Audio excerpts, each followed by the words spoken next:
ഈശോയുടെ ഏറ്റവും പ്രിയപ്പെട്ട സൗരങ്ങളെ, നമ്മുടെ നോമ്പുകാല ധ്യാനത്തിൻ്റെ ഏറ്റവും അവസാനത്തെ ദിവസത്തേക്ക് നമ്മൾ കടന്നിരിക്കുകയാണ്. ഈശോയ്ക്ക് നമുക്ക് നന്ദി പറയാം. നമ്മൾ ഈ ദിവസങ്ങളൊക്കെ ധ്യാനിച്ച് പ്രാർത്ഥിച്ച വചനഭാഗങ്ങളും ചിന്തകളും ഒക്കെ നിങ്ങളുടെ മനസ്സിലുണ്ടെന്ന് കരുതുകയാണ്. നിങ്ങൾ ഈ ദിവസങ്ങളൊക്കെ ധ്യാനത്തിൽ പങ്കെടുത്തപ്പോൾ ഒരു നോട്ട് ബുക്കൊക്കെ കയ്യിൽ വെച്ചിരുന്നു. അതിലെഴുതി വെച്ച കുഞ്ഞു വചനങ്ങളും ബോധ്യങ്ങളും ഒക്കെ ഉണ്ട്. അതൊക്കെ ഇനി വരുന്ന ദിവസങ്ങളിലൊക്കെ, നോമ്പിൻ്റെ ദിവസങ്ങൾ, ഈ വർഷത്തെ നോമ്പ് പൂർത്തിയാകുന്നവരെ എല്ലാ ദിവസമൊക്കെ എടുത്ത് ഇടയ്ക്ക് തുറന്നു നോക്കുകയും വായിക്കുകയും അതിൽ പറഞ്ഞിരിക്കുന്ന വചനഭാഗങ്ങളൊക്കെ പേഴ്സണലായിട്ടൊക്കെ ഒന്ന് ധ്യാനിക്കാനൊക്കെ ശ്രദ്ധിക്കണം കേട്ടോ. ഈ ദിവസങ്ങളൊക്കെ ചെറിയ ഹോംവർക്കുകളൊക്കെ തന്നിരുന്നു. നമ്മൾ ആദ്യ ദിവസം അങ്ങനെ മുതൽ ഓരോ വചനഭാഗങ്ങളൊക്കെ ലൂക്ക 22, 23 സങ്കീർത്തനങ്ങൾ 32, 51 ഒക്കെ വായിക്കാൻ പറഞ്ഞു. അതൊക്കെ നിങ്ങൾ വായിച്ചു. ഇനിയും ഈ ദിവസങ്ങളിലൊക്കെ അത് കൂടുതലായിട്ട് വായിക്കാൻ വേണ്ടിയിട്ട് ശ്രദ്ധിക്കണം. വലിയൊരു അനുഗ്രഹമായിട്ടത് മാറും മുന്നോട്ടുള്ള ദിവസങ്ങളിലൊക്കെ. പ്രിയപ്പെട്ട സൗഹൃദങ്ങളെ, നമ്മൾ ഇന്നലെ പറഞ്ഞ് അവസാനിപ്പിച്ച കാര്യം, ഏറ്റവും ആദ്യ ദിവസം നമ്മൾ പത്രോസിലേക്കുള്ള ഒരു മാനസാന്തരത്തെക്കുറിച്ച് പറഞ്ഞു. രണ്ടാമത്തെ ദിവസം നമ്മൾ ആ കൂടുതൽ കൃപയിൽ വളരുമ്പോൾ ചില സമയത്ത് നമുക്ക് വരാൻ സാധ്യതയുള്ള അപ്രതീക്ഷിതമായ കുരിശുകളെക്കുറിച്ചൊക്കെ പറഞ്ഞു. ഇന്നലെ വളരെ സുന്ദരമായിട്ടാണ് നമ്മൾ നമ്മുടെ ആ നല്ല കള്ളനെക്കുറിച്ചൊക്കെ ധ്യാനിച്ചത്. പരിശുദ്ധാത്മാവ് നമുക്ക് തന്ന എല്ലാ ബോധ്യങ്ങൾക്കും നന്ദി പറയാം. മുന്നോട്ടുള്ള ജീവിതവും ഏറ്റവും അനുഗ്രഹമായി തീരണം. അതിനുള്ള ഏറ്റവും പ്രധാനപ്പെട്ട കാര്യം, രണ്ട് പ്രധാനപ്പെട്ട കാര്യങ്ങളാണ്. ഒന്ന്, കർത്താവിൻ്റെ കാരുണ്യം എപ്പോഴും ഓർക്കുക. നമ്മൾ ഓരോ പാപങ്ങൾ ചെയ്തു പോകുമ്പോഴും, നമ്മളിപ്പോൾ ഒരു വേദനയിൽ നിൽക്കുമ്പോഴും ഈശോയ്ക്ക് നമ്മളോടുള്ള വിശ്വസ്തത, ആ കാരുണ്യം എപ്പോഴും ഓർക്കുക. ഇന്നലെ നമ്മൾ പറഞ്ഞില്ലേ, ഈ കള്ളൻ്റെ അവസ്ഥ എന്ന് വെച്ചാൽ ഒരുപക്ഷെ ഒരു കൃപയും ഒരു കാരുണ്യത്തിനും അർഹതയില്ലാത്ത ഒരാളായിട്ട് ലോകം വിധി കൽപ്പിക്കുന്ന ഒരാളായിരിക്കാം. നമ്മൾ നമ്മുടെ ലൈഫിലേക്കൊക്കെ നോക്കിയാൽ ഇതേ അവസ്ഥ തന്നെ ആയിരിക്കാം. ഈശോയെ, അങ്ങയുടെ കാരുണ്യം എൻ്റെ മേൽ ചൊരിയപ്പെടാൻ മാത്രം ഒന്നും ഞാൻ ചെയ്തിട്ടില്ല. പഴയ നിയമത്തിലൊക്കെ നമ്മളിങ്ങനെ വായിക്കുന്നില്ലേ, ഈ ദാവീദ് രാജാവിൻ്റെ മുമ്പിൽ നാഥാൻ പ്രവാചകൻ പോയി പറയുന്നുണ്ട്, ദാവീദേ, നിനക്ക് ഇഷ്ടമുള്ളതൊക്കെ ചെയ്തോ, കർത്താവ് നിൻ്റെ കൂടെയുണ്ട്, ദൈവം നിൻ്റെ കൂടെ തന്നെ ഉണ്ടെന്ന് പറഞ്ഞ് ബോധ്യം കൊടുക്കുകയാണ്. അപ്പോൾ ദാവീദ് ശരിക്കും വീടിനകത്തേക്കൊക്കെ പോയിട്ട് ഇങ്ങനെ കർത്താവിനെ ഓർത്തിങ്ങനെ പ്രാർത്ഥിച്ച് നന്ദി പറയുന്നുണ്ട്. കർത്താവേ, നീ എന്നെ ഒത്തിരി സഹായിച്ചു, എൻ്റെ രാജ്യം സുസ്ഥിരമാക്കി, എൻ്റെ മകനെ സിംഹാസനത്തിന് അവകാശിയാക്കി, ചെങ്കോൽ എൻ്റെ കുടുംബത്തെ വിട്ടു പോവില്ല എന്നൊക്കെ വാഗ്ദാനം തന്നു. കർത്താവേ, അതിനുശേഷം ഇങ്ങനെ ദാവീദ് പറയാണ്, കർത്താവേ, അങ്ങ് ഇത്രമാത്രം അനുഗ്രഹിക്കാൻ, അങ്ങ് ഇത്രമാത്രം കരുതാൻ ഞാനും എൻ്റെ കുടുംബവും എന്തുണ്ട്. വലിയൊരു പ്രാർത്ഥനയാണ്. നിഷ്കളങ്കതയോടെ എളിമയോടുകൂടി ദാവീദ് പ്രാർത്ഥിക്കുകയാണ്. ഇത്രയും എന്നെ സ്നേഹിക്കാനും, ഇത്ര എന്നെ കരുതാനും, ഇത്ര എന്നെ കാത്തു പരിപാലിക്കാനും കർത്താവേ ഞാനൊന്നുമല്ല. നമ്മളൊരു പാട്ടിലൊക്കെ ഇങ്ങനെ പാടുന്നില്ലേ, ചേറ്റിൽ കിടന്നതാം എന്നെ ആ പൊൻകരം നീട്ടിപ്പിടിച്ചു, ഇത്രമേൽ സ്നേഹിച്ചിടാൻ നീ എന്നിൽ എന്ത് കണ്ടു, എന്ത് യോഗ്യത കണ്ടു. നമുക്ക് അങ്ങനെ ചോദിക്കാൻ പറ്റും, കർത്താവേ, ഇത്രയും കാരുണ്യം കാണിക്കാൻ, വീണ്ടും ഒരു നോമ്പുകാലം കൂടെ ആചരിക്കാൻ, ഒരു ദിവസം കൂടെ ജീവിക്കാൻ, ഒരു ധ്യാനത്തിൽ കൂടെ പങ്കെടുക്കാനും അങ്ങ് എന്നിൽ എന്ത് നന്മ കണ്ടു. ഈ പാപമൊക്കെ ക്ഷമിച്ചപ്പോൾ ഇനി എന്തങ്ങനെ എന്നിൽ നിന്ന് പ്രതീക്ഷിച്ചു. എൻ്റെ പ്രിയപ്പെട്ട സഹോദരങ്ങളെ, മഹത്തായ ഒരു കാരുണ്യം കൊണ്ട്, അളവില്ലാതെ നിർത്താത്തൊരു സ്നേഹം കൊണ്ട് ഈശോ നമ്മളെല്ലാം ഇങ്ങനെ സ്നേഹിച്ചുകൊണ്ടിരിക്കുകയാണ്. നമുക്ക് മുന്നോട്ട് ഈ നോമ്പിൻ്റെ ദിവസങ്ങൾ മാത്രമല്ല, ഈ ഒരു വർഷം മുഴുവൻ, അടുത്ത നോമ്പുകാലം വരെ ഒരു വിശുദ്ധിയിൽ, അഭിഷേകത്തിൽ, അഭിമാനത്തിൽ, സന്തോഷത്തിൽ, ആനന്ദത്തിൽ ജീവിക്കാൻ ഈ ഒരൊറ്റ കാരണം മതി. ഈശോ കാരുണ്യം ചൊരിയുന്നു, ഈശോ കരുണയോടെ നിന്നെ കടാക്ഷിക്കുന്നു. പൗലോസ്ലീഹ തൻ്റെ പ്രിയപ്പെട്ട ശിഷ്യന് തിമോത്തിക്ക് കത്തെഴുതുന്ന സമയത്ത് ഇങ്ങനൊരു കാര്യം പറഞ്ഞു കൊടുക്കുന്നുണ്ട്. വചനം നമുക്കൊന്ന് എടുക്കാം. തിമോത്തിക്ക് എഴുതിയ 1-ാമത്തെ ലേഖനം, അതിൻ്റെ 1-ാം അധ്യായം 12 മുതലുള്ള വാക്യങ്ങൾ. ദൈവകൃപയ്ക്ക് കൃതജ്ഞത പറഞ്ഞുകൊണ്ട് പൗലോസ്ലീഹ എഴുതുകയാണ്. നമ്മൾ ഈ ധ്യാനം ഇന്ന് അവസാനിപ്പിക്കുമ്പോൾ ശരിക്കും ഈശോയുടെ മുമ്പിൽ ഈ ധ്യാനം കൂടിയതിൻ്റെ കാര്യത്തിൽ മാത്രം നന്ദി പറയല്ല, ജീവിതം മുഴുവൻ കർത്താവ് തന്നതിന് നമ്മൾ നന്ദി പറഞ്ഞുകൊണ്ട് വേണം പ്രാർത്ഥിക്കണം. ആ ഒരു വചനഭാഗം വായിച്ചുകൊണ്ട് നമുക്ക് ഇന്നത്തെ ഒരു ശുശ്രൂഷയിലേക്ക് അടക്കാം. 1 തിമോത്തി 1:12 മുതലുള്ള വാക്യങ്ങൾ. പൗലോസ്ലീഹ ഇങ്ങനെ പറയാണ്, എന്നെ ശക്തിപ്പെടുത്തുന്ന നമ്മുടെ കർത്താവായ യേശുക്രിസ്തുവിന് ഞാൻ നന്ദി പറയുന്നു. എന്താണ് പൗലോസ്ലീഹയുടെ ആദ്യത്തെ ബോധ്യം? എന്നെ ശക്തിപ്പെടുത്തുന്ന എൻ്റെ കർത്താവിന് ഞാൻ നന്ദി പറയുകയാണ്. പീഡാനുഭവ വാരങ്ങളിലേക്കൊക്കെ നമ്മൾ കിടക്കും. ഇല്ല, ഈശോയുടെ പീഡാനുഭവത്തെക്കുറിച്ചൊന്നും ചിന്തിച്ചില്ലെങ്കിൽ പോലും ചിന്തിക്കണം എന്നുള്ളൊരു ആഹ്വാനം നമുക്കുണ്ട്. നമുക്ക് ചിലപ്പോൾ നമ്മുടെ തന്നെ വേദനകൾ ഒത്തിരി ചിന്തിക്കാനുണ്ടാകാം. നമ്മൾ വീണുപോയ അവസരങ്ങളെക്കുറിച്ച് ചിന്തിക്കുന്നുണ്ടാകാം. പ്രിയപ്പെട്ട സഹോദരങ്ങളെ, ആ വേദനയെക്കുറിച്ചോ തോറ്റുപോയ സമയങ്ങളെക്കുറിച്ചൊന്നല്ല ഓർക്കേണ്ടത്. പൗലോസ്ലീഹ പറയാണ്, എന്നെ ശക്തിപ്പെടുത്തുന്ന എൻ്റെ കർത്താവിന് ഞാൻ നന്ദി പറയാണ്. വീഴ്ചകളുണ്ടായി, പരാജയങ്ങളുണ്ടായി, തളർന്നുപോയി, ശരീരവും മനസ്സും ആത്മാവൊക്കെ ക്ഷയിച്ചു. പക്ഷേ കർത്താവ് ബലമായിട്ട് കൂടെ നിന്നു. അവൻ്റെ ശക്തിയെ ഞാൻ നന്ദിയോടുകൂടി ഓർക്കുകയാണ്. വചനം ഒന്നുകൂടെ വായിച്ചേ, എന്നെ ശക്തിപ്പെടുത്തുന്ന നമ്മുടെ കർത്താവായ യേശുക്രിസ്തുവിന് ഞാൻ നന്ദി പറയുന്നു. മുൻപോട്ടുള്ള നമ്മുടെ ജീവിതം മുഴുവൻ അങ്ങനെ ആയിരിക്കണം. കർത്താവ് ശക്തിപ്പെടുത്തുന്നുള്ള ബോധ്യത്തിൽ നന്ദി പറഞ്ഞുകൊണ്ടങ്ങ് ജീവിക്കണം. അടുത്ത വചനം വായിച്ചേ, എന്തെന്നാൽ തൻ്റെ ശുശ്രൂഷയ്ക്കായി എന്നെ നിയമിച്ചുകൊണ്ട് അവൻ എന്നെ വിശ്വസ്തനായി കണക്കാക്കി പരിഗണിച്ചു. പ്രിയപ്പെട്ട സ്വരങ്ങളെ നോക്ക്, ഈശോയോട് നമ്മൾ ചോദിക്കുകയാണ്, ഈശോയെ, ഈ പാപമൊക്കെ ക്ഷമിച്ചത് എന്തിനാ? എനിക്ക് വീണ്ടും വീണ്ടും അവസരം തന്നത് എന്തിനാ? എന്നെ വീണ്ടും വീണ്ടും സ്നേഹിച്ചത് എന്തിനാ? എനിക്ക് വേണ്ടി എന്തിനാ കുരിശിൽ മരിച്ചത്? എനിക്ക് വേണ്ടി എന്തിനാ ഈ പാടുപീഠങ്ങളൊക്കെ സഹിച്ചത്? ഒറ്റ കാര്യം പൗലോസ്ലീഹയിലൂടെ പരിശുദ്ധാത്മാവ് പറയാണ്, അവൻ നിന്നെ വിശ്വസ്തനായി, വിശ്വസ്തയായി കണക്കാക്കുന്നു. ഇനി നീ പാപം ചെയ്യില്ല എന്ന് കർത്താവ് വിശ്വസിക്കുന്നു. അപ്പോൾ അഭിനയ സ്ത്രീയെ ഈശോ മാപ്പ് കൊടുക്കുന്ന സാഹചര്യം നമ്മൾ വായിക്കുന്നില്ലേ യോഹന്നാന്റെ സുവിശേഷത്തിൽ 8-ാമത്തെ അധ്യായത്തിൽ. മേലിൽ പാപം ചെയ്യരുത്. അവളിലൊരു വിശ്വാസമാണ് ഈശോയ്ക്ക്. എന്തിനാ ഈശോ എന്നോട് കാരുണ്യം കാണിച്ചത്? എന്തിനാ നിങ്ങളോട് പാപം ക്ഷമിച്ചത്? ഈശോയ്ക്ക് ഒറ്റ ബോധ്യം, നീ വിശ്വസ്തനായിരിക്കും, നീ വിശ്വസ്തയായിരിക്കും. ഈ ഒരു ബോധ്യമാണ് നമുക്ക് ശക്തി നൽകുന്നത്. എന്നെ കർത്താവ് വിശ്വസ്തനായി പരിഗണിക്കുന്നു. ഇനി വിശുദ്ധിയിൽ ജീവിക്കാൻ, എൻ്റെ പ്രിയപ്പെട്ട സഹോദരങ്ങളെ, നോമ്പിൻ്റെ തുടർന്നുള്ള ദിവസങ്ങൾ പരിശുദ്ധിയിൽ അങ്ങ് ജീവിക്കാൻ ശക്തി നൽകേണ്ട ഒറ്റ പ്രചോദന ശക്തി, പ്രേരക ശക്തി ഇതാണ്. ഈശോ എന്നെ വിശ്വസ്തനായി കാണുന്നു. ഞാൻ തെറ്റ് ചെയ്യില്ല, ഞാൻ പാപം ചെയ്തിനി ഈശോയുടെ കുരിശുമരണത്തിൻ്റെ സഹനത്തിൻ്റെ വേദന കൂട്ടത്തില്ല. ഈശോ എനിക്ക് വേണ്ടി ചിന്തിയ രക്തത്തിൻ്റെ വില ഞാൻ വെറുതെ ആക്കില്ല എന്ന് ഈശോ നമ്മളെക്കുറിച്ച് വിശ്വസിക്കുന്നു. പൗലോസിലെ ആ വിശ്വാസം എന്നെ ഏറ്റുപറയാണ്. എന്നെ അവൻ വിശ്വസ്തനായി കണക്കാക്കി. തുടർന്നുള്ള വാക്യം 13-ാം വാക്യം ഇങ്ങനെയാണ്: മുമ്പ് ഞാൻ അവനെ നിന്ദിക്കുകയും പീഡിപ്പിക്കുകയും അധിക്ഷേപിക്കുകയും ചെയ്തെങ്കിലും എനിക്ക് കരുണ ലഭിച്ചു. പൗലോസിലെ പറയുന്നത് നോക്കിയേ, നമ്മുടെയൊക്കെ ജീവിതം. ഇന്നലെ നമ്മൾ നല്ല കളനെക്കുറിച്ച് ചിന്തിച്ച പോലെ മുമ്പ് ഞാൻ ഒത്തിരി അബദ്ധങ്ങൾ പറ്റിച്ചു, ഞാൻ ഒത്തിരി വേദനിപ്പിച്ചു ഈശോയെ. ഞാൻ എന്നെ തന്നെ മുറിപ്പെടുത്തി, മറ്റുള്ളവരെ വേദനിപ്പിച്ചു. ആഗ്രഹമില്ലായിരുന്നിട്ടും ചില തെറ്റുകളിലേക്കൊക്കെ ഞാൻ വീണ്ടും വീണ്ടും വീണുപോയി, ചില ആസക്തികളിൽ ഞാൻ വീണുപോയി. എന്നാൽ നോക്കിയേ, മുമ്പ് ഞാൻ ഇതൊക്കെ ചെയ്തെങ്കിലും എനിക്കിപ്പോൾ കർത്താവ് കരുണ ചൊരിഞ്ഞു. പ്രിയപ്പെട്ട സ്വരങ്ങൾ, അതിനുള്ള കാരണമായിട്ട് പൗലോസിലെ പറയാണ്, മുമ്പ് ഞാൻ അവനെ നിന്ദിക്കുകയും പീഡിപ്പിക്കുകയും അധിക്ഷേപിക്കുകയും ചെയ്തെങ്കിലും എനിക്ക് കരുണ ലഭിച്ചു. കാരണം അറിവില്ലാതെ അവിശ്വാസിയായിട്ടാണ് ഞാൻ പ്രവർത്തിച്ചത്, എനിക്ക് അറിയാണ്ട് പറ്റിപ്പോയ തെറ്റുകളാണ്. പൗലോസ്ലീഹ നിഷ്കളങ്കതയോടുകൂടി പറയാണ്, നമുക്ക് അത്രയൊക്കെ നിഷ്കളങ്കത ഉണ്ടാവോ? ഈശോ എനിക്ക് അറിയത്തില്ലാഞ്ഞിട്ട് പറ്റിപ്പോയതാണ്. എൻ്റെ പ്രിയപ്പെട്ട സ്വരങ്ങളെ, എപ്പോഴും ഓർക്കണേ, ഈശോയുടെ കാരുണ്യം അത്രയും വലുതാണ്. പക്ഷേ ഈ പൗലോസ്ലീഹ തന്നെ നമ്മളോട് പറയുന്നുണ്ട്, കർത്താവിൻ്റെ കാരുണ്യവും കർത്താവിൻ്റെ കാഠിന്യവും നിങ്ങളുടെ മനസ്സിലുണ്ടായിരിക്കണമെന്ന്. ക്ഷമിക്കുമെന്ന് ഓർത്ത് വീണ്ടും വീണ്ടും പാപം ചെയ്യരുതെന്ന്. പാപം ചെയ്യാതിരിക്കാനുള്ള ഒറ്റ കാരണമേ ഉള്ളൂ, അവൻ ക്ഷമിച്ചു, സ്നേഹിച്ചു, കരുണ ചൊരിഞ്ഞു. ജ്ഞാനത്തിൻ്റെ പുസ്തകം 15-2-3 വാക്യങ്ങൾ നമ്മൾ വായിക്കുന്നില്ലേ? ജ്ഞാനം 15-2-3: അങ്ങ് ഞങ്ങളെ സ്വന്തമായി കണക്കാക്കി എന്നറിയുന്നതിനാൽ ഞങ്ങൾ ഇനിമേൽ പാപം ചെയ്യില്ല. പാപം ചെയ്യാതിരിക്കാനുള്ള കാരണം ഭയമല്ല, വല്ല അനുഗ്രഹമൊക്കെ കിട്ടുമെന്ന് വിചാരിച്ചുകൊണ്ട് പാപം ചെയ്യാതിരിക്കല്ല.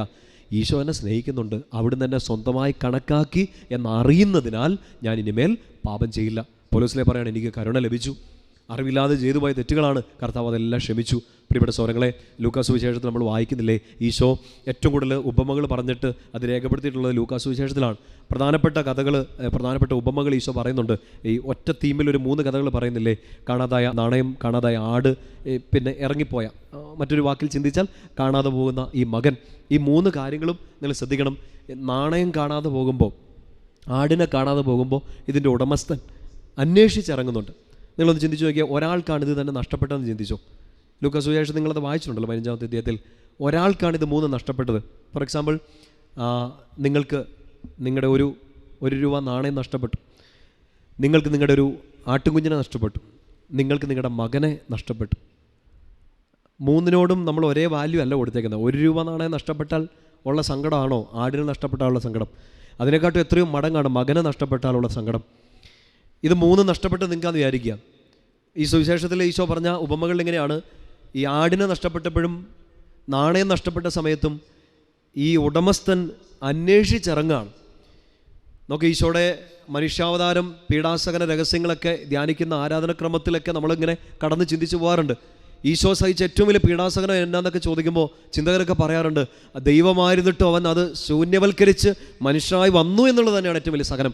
ആ സഹനത്തിൻ്റെ ഇടയിൽ ഈശോ ശരിക്കും വന്നത് എന്തിനാണെന്ന് ചോദിച്ചിട്ടുണ്ടെങ്കിൽ, എന്നെ അന്വേഷിച്ചിറങ്ങി വന്നതാണെന്ന് വലിയ ചിന്തകരൊക്കെ, ബൈബിൾ പണ്ഡിതരൊക്കെ പറയുന്നതാണ്. ഈശോ ഈ പീഡ സഹിച്ച മുഴുവൻ ഒറ്റ കാര്യത്തിന് വേണ്ടിയിട്ടാണ്, അവൻ എന്നെ അന്വേഷിച്ചിറങ്ങി വന്നു എന്ന്. ഈശോ തന്നെ പറയുന്നില്ലേ, നീതിമാന്മാരെ തേടി അല്ലല്ലോ പാപികളെ തേടിയല്ലേ ഞാൻ വന്നിരിക്കുന്നത്. പാപികളെ ആദ്യം സ്വർഗ്ഗരാജ്യത്തിൽ പ്രവേശിക്കും, നിങ്ങളെക്കാട്ടും മുമ്പേ പാപികൾ അവിടെ ഉണ്ടാകുമെന്നൊക്കെ ഈശോ പറയുന്നത്. തേടി വന്നതാണ്.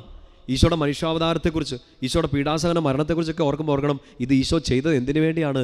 നിന്നെ സ്വന്തമാക്കാൻ വേണ്ടി.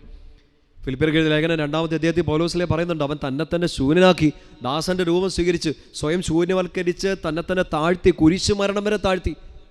എന്തിനു വേണ്ടിയിട്ട് ഇതൊക്കെ ചെയ്തേ? നമ്മളെ അന്വേഷിച്ച് കണ്ടെത്താൻ വേണ്ടി. ഈ ഉപമകൾ ചിന്തിക്കുമ്പോൾ ഓർക്കണം, പ്രത്യേകിച്ച് നോമ്പുകാലത്ത് ഈശോ നമ്മളെ അന്വേഷിച്ചിറങ്ങുന്നുണ്ട്. ഈശോ അന്വേഷിച്ചിറങ്ങുന്നുണ്ട്, അവസരങ്ങൾ തരുന്നുണ്ട്.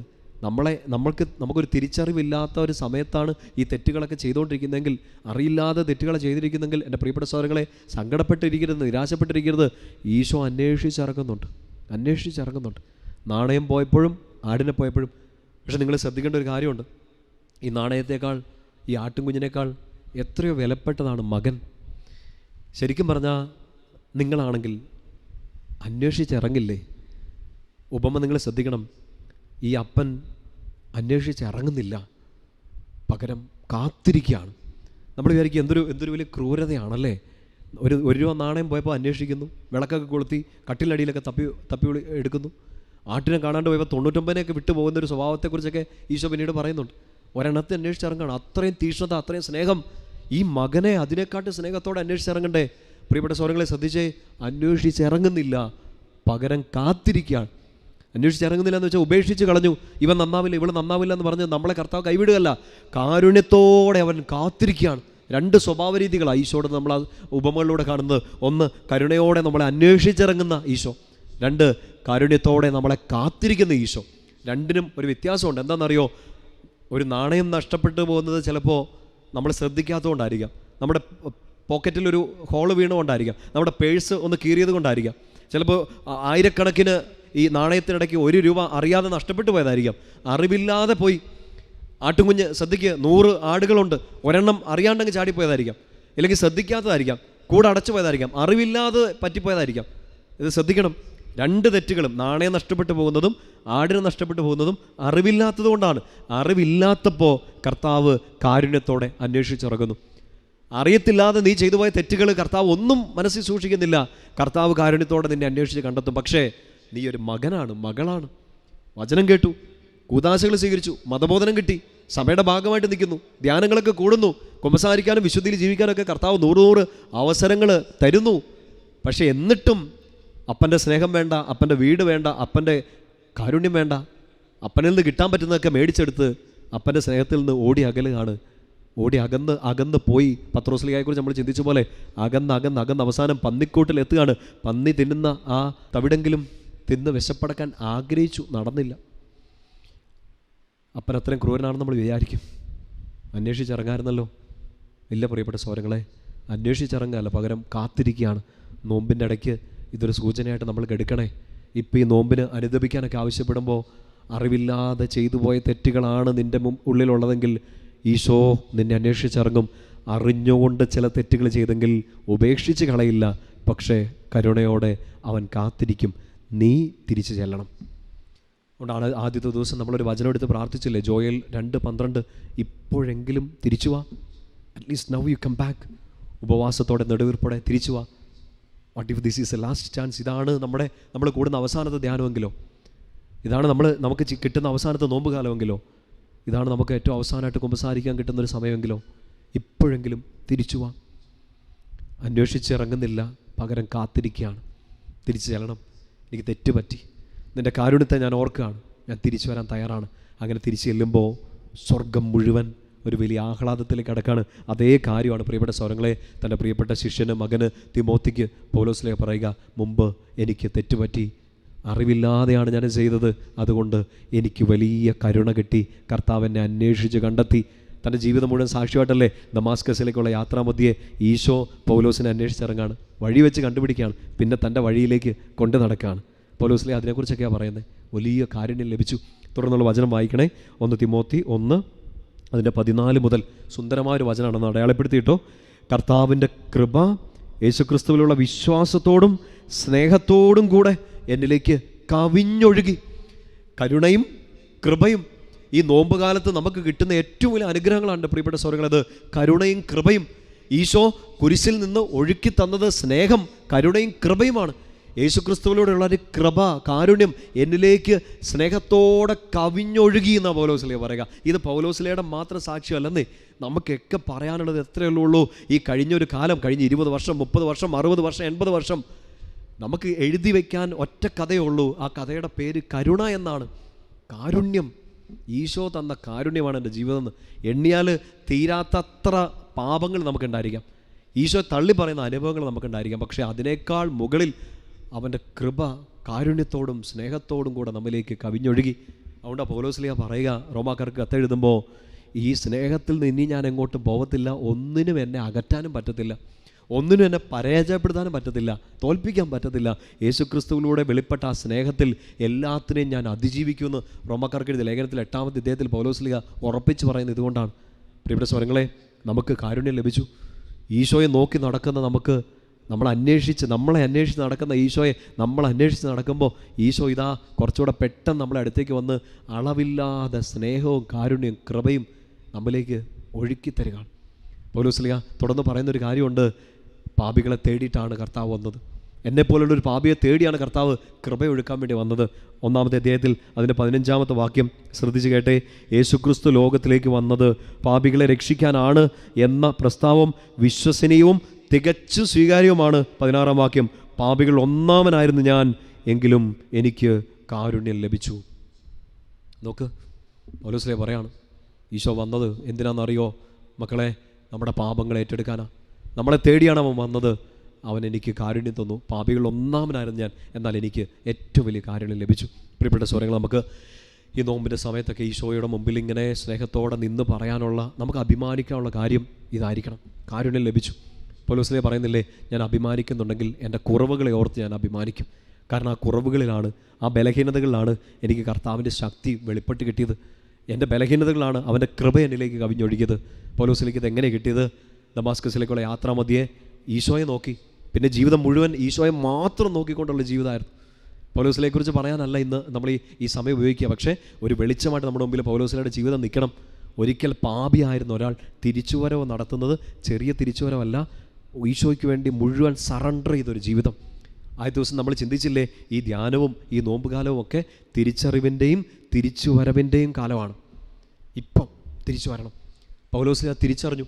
നമ്മുടെ പ്രിയപ്പെട്ട ബെനഡിക്റ്റ് പാപ്പ പൗലോസ്ലീഹയെക്കുറിച്ച് പറയുന്ന ഈ അപ്പോസ്തലപ്രവർത്തനം 9-ാമത്തെ അധ്യായത്തിലെ ഒരു സംഭവം ഇങ്ങനെ വ്യാഖ്യാനിക്കുമ്പോൾ ബെനഡിക്റ്റ് പാപ്പ പറയുന്നൊരു കാര്യമുണ്ട്, Paul was never converted, he just realised. Paulose ഒരിക്കലും മാനസാന്തരപ്പെട്ടിട്ടില്ല, പകരം അയാൾ തിരിച്ചറിയുകയാണ് ചെയ്തത്. മാനസാന്തരപ്പെടുക എന്ന് പറയുമ്പോൾ ബെനഡിക്റ്റ് പാപ്പ പറയുന്നുണ്ട്, മാനസാന്തരം ആർക്കാണ് ആവശ്യം? ഒരു പാപിക്കാണ് ആവശ്യം. ബെനഡിക്റ്റ് പാപ്പ പൗലോസ്ലീഹയെ ഒരു പാപിയെന്നല്ല പറയുക, അയാൾ പോയ വഴി അയാൾക്ക് ശരിയായിരുന്നു. അയാളുടെ യഹൂദ നിയമം അനുസരിച്ച്, മതഗ്രന്ഥം അനുസരിച്ച് ഈ ഏക സത്യ ദൈവത്തിൽ നിന്ന് വ്യതിചലിച്ചു പോകുന്ന മാർഗത്തെ തച്ചുടച്ച് കളയണം. അതായിരുന്നു അയാളുടെ മുമ്പിലെ ശരി, അതായിരുന്നു അയാളുടെ മുമ്പിലെ കറക്റ്റായ മാർഗം. ആ മാർഗത്തിലൂടെ തന്നെ ദമാസ്കസിലേക്കുള്ള യാത്രയിലായിരുന്നു അയാൾ. ആ മാർഗമധ്യേ ഒരാൾ അയാളുടെ വഴിയിൽ വന്ന് നിൽക്കുകയാണ്, അയാളെ വീഴ്ത്തുകയാണ്, ഒരു വെളിച്ചം കൊടുക്കുകയാണ്, ഒരു സ്വരം കേൾപ്പിക്കുകയാണ്. നീ വിശ്വസിച്ച ആ ദൈവം ഞാനാണ്, ആ ദൈവത്തെ നീ ഇപ്പോൾ പീഡിപ്പിക്കാൻ ശ്രമിച്ചുകൊണ്ടിരിക്കുകയാണ് പോൾ എന്ന് പറയുമ്പോൾ പൗലോസ്ലീഹ മാനസാന്തരപ്പെടുകയല്ല, അയാൾ തിരിച്ചറിയുകയാണ്, ദൈവമേ എന്നോട് എൻ്റെ കഴിഞ്ഞ കാലത്തിൻ്റെ എൻ്റെ ഇരുണ്ട മാർഗത്തിൽ വെളിച്ചമായി വന്ന് ഇനി പുതിയ വഴിയും സത്യവും ജീവനുമായ നിൻ്റെ മാർഗത്തിലേക്ക് എന്നെ നയിച്ച നീയാണ് യഥാർത്ഥ സത്യദൈവം, അങ്ങല്ലാതെ മറ്റൊരു ദൈവമില്ല എന്ന് ഇനി പ്രഘോഷിക്കാൻ പൗലോസിൻ്റെ മുമ്പിൽ മാനസാന്തരത്തിൻ്റെ വാതിലല്ല തുറന്നത്, തിരിച്ചറിവിൻ്റെ വാതിലാണ്. നോമ്പാഘോഷിക്കുന്ന, നോമ്പ് ആചരിക്കുന്ന, ഈസ്റ്ററിൻ്റെ പുലരികൾക്ക് വേണ്ടി പ്രാർത്ഥിച്ച് കാത്തിരിക്കുന്ന നമുക്കും വേണ്ടത് ഇതാണ്, തിരിച്ചറിവ്, തിരിച്ചുവരവ്. പത്രോസിന് അത് സംഭവിച്ചു. ഈശോയിലേക്ക് എത്തി. അകാരണമായൊരു കുരിശ് വെച്ചപ്പോൾ ആ കുരിശ് പോലും ശിമയോൻ ഈശോയിലേക്ക് എത്താനുള്ള കാരണമാക്കി മാറ്റി. അതേ കുരിശിൽ അതിന് തൊട്ടടുത്ത് കിടന്ന മരണത്തെ സ്വീകരിക്കുന്ന സമയത്ത് മാനസാന്തരപ്പെട്ട് പറുദീസ സ്വന്തമാക്കി നല്ല കള്ളൻ.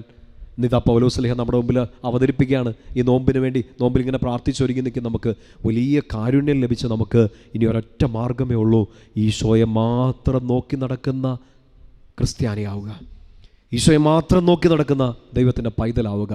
മറ്റൊന്നിലേക്ക് നോക്കണ്ട, ഈശോയെ മാത്രം നോക്കുക. എന്ത് വേദനയിലും എന്ത് സങ്കടത്തിലും ഈശോയെ മാത്രം നോക്കി നിലവിളിക്കുക. ഈ നോമ്പ് നന്നായിട്ട് നമ്മൾ പൂർത്തിയാക്കും, ഈസ്റ്റർ ആഘോഷിക്കും. പ്രിയപ്പെട്ട സ്വരങ്ങളെ, വരുന്ന മാസങ്ങളിൽ, വരുന്ന വർഷങ്ങളിൽ ആയുസ്സിൻ്റെ ഈ ചക്രം മുന്നോട്ട് നീങ്ങുമ്പോൾ ഒരുപക്ഷെ ഒത്തിരി വേദനകൾ ഇനിയും വന്നേക്കാം, സങ്കടങ്ങൾ വന്നേക്കാം. കഴിഞ്ഞ കാലത്തിൽ രക്ഷിച്ച കർത്താവ് ഇനിയും രക്ഷിക്കുമെന്ന് നിങ്ങൾക്കറിയാം. നിങ്ങൾ വേറെ ആരെയും നോക്കി നിലവിളിക്കരുതേ, വേറെ ആരിലേക്കും സഹായത്തിന് പോകരുതേ, വേറെ ആരിലേക്കും കണ്ണുകൾ ഉയർത്തരുതേ. ആശ്രയിക്കാൻ നമുക്കൊരു കർത്താവുണ്ട്. ആ കർത്താവിനെ നോക്കി ജീവിക്കുക എന്നുള്ളതാണ് ഈ നോമ്പിൻ്റെ അഭിഷേകം നിങ്ങളിലേക്ക് നിറയേണ്ടത്. കാണാതെ അറിയാവുന്ന സങ്കീർത്തനങ്ങളൊന്നായിരിക്കും 121 സങ്കീർത്തകൻ ഇങ്ങനെ പറഞ്ഞ് പ്രാർത്ഥിക്കുന്നുണ്ട്, പർവ്വതങ്ങളിലേക്ക് ഞാൻ കണ്ണുകൾ ഉയർത്തുന്നു, എനിക്ക് സഹായം എവിടെ നിന്ന് വരും? എനിക്ക് സഹായം കർത്താവിൽ നിന്ന് വരുന്നു. ആ ബോധ്യമാണ് എൻ്റെ പ്രിയപ്പെട്ട സഹോദരങ്ങളെ നമ്മളെ നയിക്കേണ്ടത്. എല്ലാ സഹനവും മാറുന്നില്ല. ഈ 40 ദിവസവും 50 ദിവസവും നിങ്ങൾ നോമ്പെടുത്തു, ഉപവസിച്ചു, ചിലതൊക്കെ ഉപേക്ഷിച്ചു, സഹനങ്ങളൊന്നും എല്ലാം മാറാൻ പോകുന്നില്ല. അതൊരു യാഥാർത്ഥ്യമായിട്ട് നിങ്ങൾക്ക് മനസ്സിലായിട്ടുണ്ടാകാം. അവസാനത്തെ ഒരു ശ്വാസം നമ്മൾ എടുക്കുന്ന സമയം വരെ നമ്മുടെ ദേഹത്തേക്ക് ഒരു അല്പം കുന്തിരിക്കം വീണ് മനുഷ്യ നീ മണ്ണാകുന്നു മടങ്ങുക എന്ന് പറയുന്നത് വരെ സഹനങ്ങൾ ചിലപ്പോൾ ഒന്നിന് പുറകെ ഒന്നായിട്ട് പല ഗ്രേഡിൽ പല ഗ്രാവിറ്റിയിൽ എൻ്റെ പ്രിയപ്പെട്ട സഹോദരങ്ങളെ വന്നേക്കാം. കുരിശിൻ്റെ വഴി പ്രാർത്ഥനയിലൊക്കെ ചൊല്ലുന്നത് പോലെ ഒന്ന് തീരുന്നതിന് മുമ്പ് ചിലപ്പോൾ അടുത്ത വന്നേക്കാം. തോറ്റു കൊടുക്കരുത്. മാനുഷികമായിട്ട് നമ്മൾ പരാജയപ്പെട്ടേക്കാം, ചോദ്യങ്ങൾ വന്നേക്കാം, അവസാനിപ്പിക്കാൻ തോന്നിയേക്കാം, മരണം മാത്രമേ ഉള്ളൂ എൻ്റെ മുമ്പിലൊരു വഴി എന്ന് ചിന്തിച്ചേക്കാം. തോറ്റു കൊടുക്കാൻ 1000 കാരണങ്ങൾ, മുന്നോട്ട് നീങ്ങാൻ ഒറ്റ കാരണം ഈശോ. പർവ്വതങ്ങളിലേക്ക് നോക്കി കണ്ണുകൾ ഉയർത്തുക.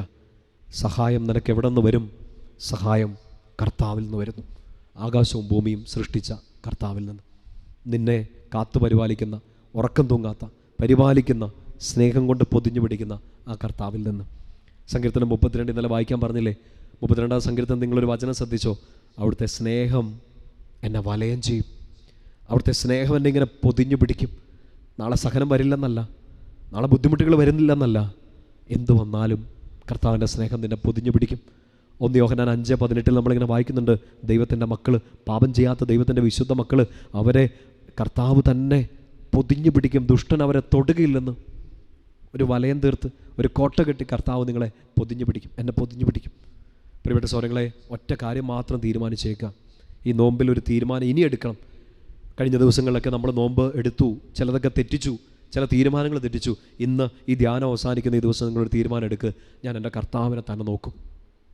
രോഗം വന്നാലും, വേദന വന്നാലും, പരാജയം വന്നാലും, പ്രതീക്ഷിച്ചതിന് ഘടകവിരുദ്ധമായിട്ട് കാര്യങ്ങൾ സംഭവിച്ചാലും ഞാൻ എൻ്റെ കർത്താവിനെ മാത്രമേ നോക്കുകയുള്ളൂ. അങ്ങനെ ഒരു തീരുമാനം എടുത്തേ ജീവിതം മാറും. ജീവിതം മാറും. ഈ കുഴിയിൽ നിന്ന് നമ്മളെ പിടിച്ചു കയറ്റാൻ പറ്റുന്ന, ഈ കുഴിയിൽ കിടന്ന് നമ്മൾ നിലവിളിക്കുമ്പോൾ കേൾക്കാൻ പറ്റുന്ന ആ ദൈവത്തെ മാത്രം ഞാൻ നോക്കുകയോളം തീരുമാനിക്കും. സങ്കീർത്തനം 40 എടുക്കാമോ? കഴിഞ്ഞ ദിവസങ്ങൾ നമ്മൾ 40-ാം സങ്കീർത്തനത്തിൻ്റെ 17-ാമത്തെ വാക്യമൊക്കെ ഒന്ന് ചെറുതായിട്ടൊന്ന് ധ്യാനിച്ചു പോയായിരുന്നു. 40-ാം സങ്കീർത്തനത്തിൻ്റെ തുടക്കം ഒന്ന് കണ്ട് ഒരു ചിന്ത നമ്മുടെ ഉള്ളിലേക്ക് ഇറങ്ങുന്നത് നല്ലതാണ്. ദാവീദിൻ്റെ തന്നെ സുന്ദരമായൊരു സങ്കീർത്തനമാണ് 40-ാം സങ്കീർത്തനം. അതിൻ്റെ 1 മുതലുള്ള വാക്യങ്ങൾ ഒന്ന് ശ്രദ്ധിച്ച് കേൾക്കണേ. നല്ലൊരു പ്രാർത്ഥനയാണ്. ദാവീദ് ഇങ്ങനെ പ്രാർത്ഥിക്കും: ഞാൻ ക്ഷമാപൂർവ്വം കർത്താവിനെ കാത്തിരുന്നു, അവിടുന്ന് ചെവി ചായ്ച്ച് എൻ്റെ നിലവിളി കേട്ടു. ബാക്കിയുള്ളതൊക്കെ നമ്മൾ പാട്ടൊക്കെ ആയിട്ട് പാടിയിട്ടുണ്ട്. ഭീകരമായ ഗർത്തത്തിൽ നിന്ന്, കുഴഞ്ഞ ചേറ്റിൽ നിന്ന് കർത്താവിനെ കരകയറ്റി, എൻ്റെ കാലുകളെ സുസ്ഥിരമാക്കി, ഉറപ്പുള്ള പാറമേൽ നിർത്തി, എൻ്റെ നാവിലൊരു നവ്യഗാനം കർത്താവ് നിക്ഷേപിച്ചു. തുടക്കം മാത്രം നിങ്ങളൊന്ന് ശ്രദ്ധിച്ചാൽ മതി. ദാവീദ് പറയാണ്, ഞാൻ ക്ഷമാപൂർവ്വം കർത്താവിനെ കാത്തിരുന്നു, അവിടുന്ന് എന്നിലേക്ക് ചെവി ചായ്ച്ചത് കേട്ടു. എന്നുവെച്ചാൽ ദാവീദ് ഒരു ബോധ്യം തരികയാണ്, നീ കാത്തിരിക്കേണ്ടത് ഒറ്റയാളെയാണ്. നീ കരയുമ്പോൾ, നിലവിളിക്കുമ്പോൾ നിന്നിലേക്ക് ചെവി ചായ്ച്ച് അത് കേൾക്കാൻ പറ്റുന്ന ദൈവത്തെ. പാട്ടിൻ്റെ വരികൾ നമ്മൾ ഇങ്ങനെ പാടുന്നില്ലേ? അവനെങ്കിലേക്ക് ചാഞ്ഞ് കേട്ടല്ലോ. എന്നിലേക്ക് ഈശോ ഇങ്ങനെ ചെരിഞ്ഞ് ചാഞ്ഞ് നിന്നിട്ട് എൻ്റെ പ്രാർത്ഥന എന്ന് വെച്ചാൽ എൻ്റെ അടുത്തേക്ക് വന്നു. സങ്കീർത്തനത്തിൽ നമ്മൾ വീണ്ടും വായിക്കുന്നില്ലേ? ഹൃദയം നുറുങ്ങിയവർക്ക് കർത്താവ് സമീപസ്ഥനാണ്. 145-ാം സങ്കീർത്തനത്തിൽ ഹൃദയം നുറുങ്ങി നിൽക്കുന്ന എനിക്ക് കർത്താവ് സമീപസ്ഥനാണ്. ഹൃദയം നുറുങ്ങി നിൽക്കുക മാത്രമല്ല, ആ സമയത്ത് നീ കർത്താവിനെയാണ് നോക്കുന്നതെങ്കിൽ എൻ്റെ പ്രിയപ്പെട്ട സഹോദര സഹോദരി, ഈ ധ്യാനം കേൾക്കുമ്പോൾ, ഈ ധ്യാനത്തിൽ പങ്കെടുക്കുമ്പോൾ ഇത് ഹൃദയത്തിലേക്ക് വിശ്വസിക്കുക. ഹൃദയം നുറുങ്ങി നിൽക്കുന്ന സമയത്ത് നീ ഈശോയാണ് നോക്കുന്നതെങ്കിൽ അവൻ നിൻ്റെ അടുത്തേക്ക് ചെവി ചായ്ക്കും, കേൾക്കും. നീ കാത്തിരിക്കുന്ന അവനെയാണെങ്കിൽ മറ്റൊന്നിലേക്ക് നോക്കരുത്. പർവ്വതങ്ങളിലേക്ക് ശിരസ്സുയർത്തുക, കർത്താവിലേക്ക് മാത്രം നോക്കുക. ഈ കുഴഞ്ഞ ചേറ്റിൽ നിന്ന് പിടിച്ചുയർത്താൻ പറ്റുന്ന കർത്താവിനെ മാത്രം ശ്രദ്ധിക്കുക. പഴയ നിയമത്തിലെ മറ്റൊരു സുന്ദരമായ ഉദാഹരണമാണ് യോനാ പ്രവാചകൻ. നമുക്കറിയാം, കർത്താവിൻ്റെ സ്വരം കേട്ടതേ ഉള്ളൂ, പക്ഷേ അനുസരിച്ചില്ല, വേറൊരു വഴിക്കൊക്കെ പോയി. ഇങ്ങനെ മത്സ്യം വിഴുങ്ങുന്നതൊക്കെ സന്ദർഭങ്ങളൊക്കെ നമ്മൾ വായിക്കുന്നുണ്ട്. വചനം നന്നായിട്ട് ശ്രദ്ധിക്കുമ്പോൾ മനസ്സിലാവും. ഈ മത്സ്യം വിഴുങ്ങിയിട്ടും യോനാ പറയുന്നത്, പാതാളത്തിൻ്റെ ആഴങ്ങളിൽ നിന്ന് ഞാൻ നിലവിളിക്കുന്നു എന്ന് പറയുക. മീനിൻ്റെ വയറ്റിൽ കിടന്ന് ഞാൻ നിലവിളിക്കുന്നു എന്നല്ല പറയുന്നത്.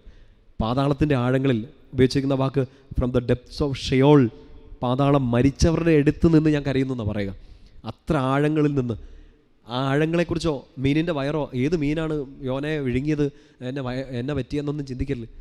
യോന പറയാണ്, മീൻ വിഴുങ്ങിയെന്നൊന്നുമല്ല പറയണത്, ഞാൻ പാതാളങ്ങളിലാണ്, കുഴിയിലാണ്. ഇനി ഏത് കുഴിയാണോ, അത് ചിലപ്പോൾ പാപത്തിൻ്റെ കുഴിയായിരിക്കാം, നിരാശയുടെ പടുകുഴിയായിരിക്കാം, ഒരു സങ്കടത്തിൻ്റെ, ഒരു ഡിപ്രഷൻ്റെ കുഴിയായിരിക്കാം.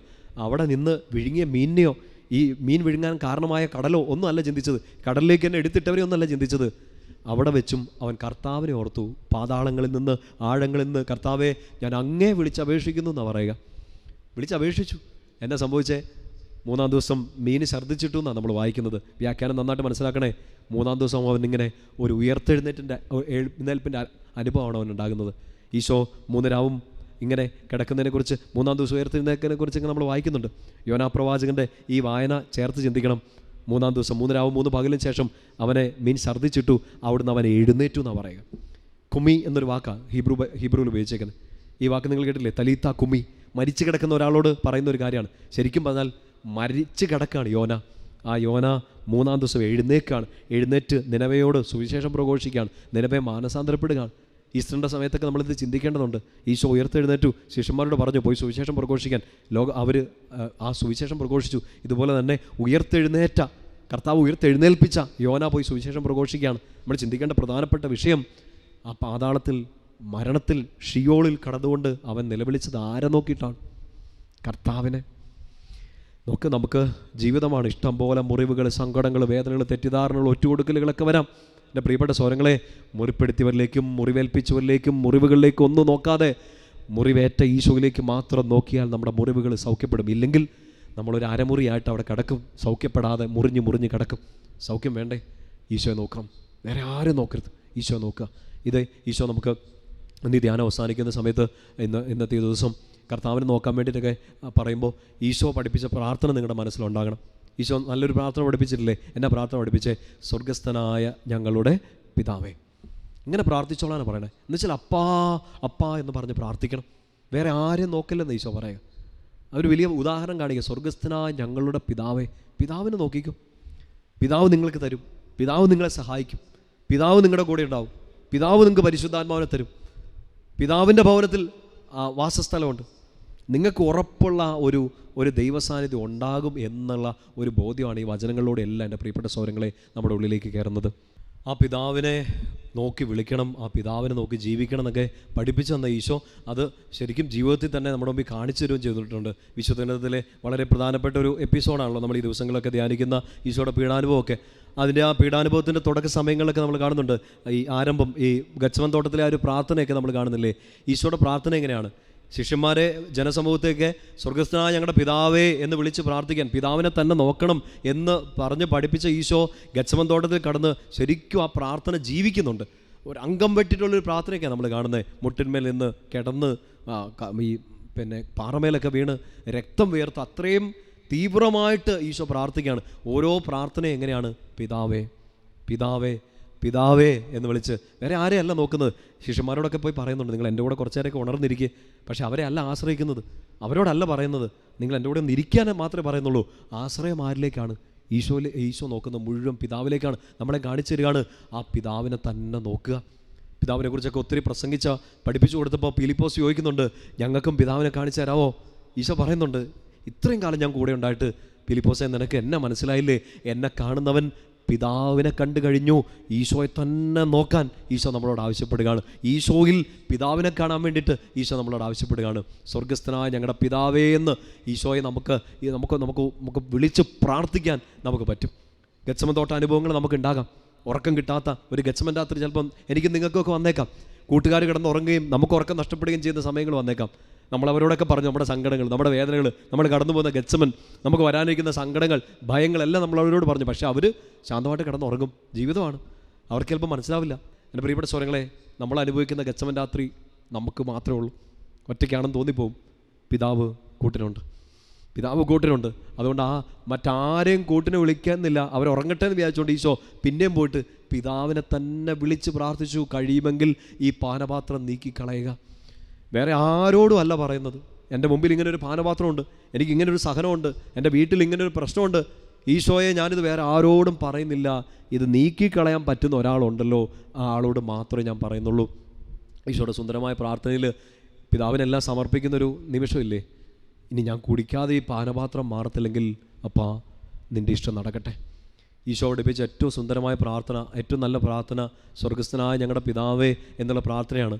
എന്നാൽ ഈശോ ജീവിച്ച ഏറ്റവും നല്ല പ്രാർത്ഥന ഏതാണെന്ന് ചോദിച്ചാൽ നമുക്ക് പറയാം, പിതാവേ, എൻ്റെ ഹിതമല്ല അങ്ങയുടെ ഹിതം നടക്കട്ടെ. Let your will be done. Isho ജീവിച്ച ഏറ്റവും നല്ല പ്രാർത്ഥന ഏതാണ്? പ്രിയപ്പെട്ട സൗരങ്ങളെ, നമുക്ക് നാളെ ഗത്സമൻ്റെ രാത്രികളുണ്ടാകാം, കുരിശിൻ്റെ വഴികളുണ്ടാകാം, സഹനങ്ങളും തെറ്റിദ്ധാരണകളൊക്കെ ഉണ്ടാകാം.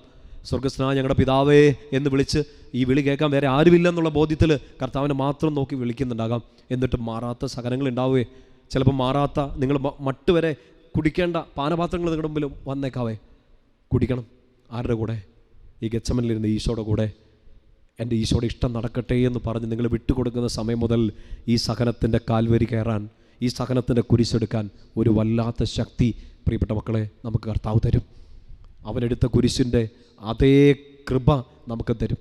ആ കുരിശ് പിന്നെ ഒരു സഹനത്തിൻ്റെതായിട്ട് മാറില്ല, ആ കുരിശ് പിന്നെ കിരീടമണിയാനുള്ള ഒരു വഴിയായിട്ട് മാറും. ഈശോ നമുക്ക് കാണിച്ചുന്ന പ്രാർത്ഥനകളാണ് പിതാവെ എന്ന് വിളിക്കാനും പിതാവിനെ നോക്കാനും. ഒപ്പം തന്നെ നമ്മൾ മനസ്സിലാക്കേണ്ട വലിയ ഈശോയുടെ ജീവിതം തന്നെ എടുത്താൽ നമ്മൾ ഈ പറഞ്ഞുകൊണ്ടിരിക്കുന്ന കാര്യത്തിൽ ദൈവത്തെ മാത്രം നോക്കുക എന്ന് പറയുന്ന ആ ഒരു സമയത്തെ, ആ ഒരു ഉദാഹരണത്തെ എടുത്താൽ ഈശോ തന്നെ നമുക്ക് വീണ്ടും വീണ്ടും ഇത് കാണിച്ചു തരുന്നുണ്ട്. മരിക്കുന്ന സമയത്ത് കുരിശിൽ അവസാനത്തെ ശ്വാസം പെടയുന്ന ഒരു സമയത്ത് ഈശോയുടെ അവസാനത്തെ പ്രാർത്ഥനകൾ നിങ്ങൾ ശ്രദ്ധിച്ചില്ലേ?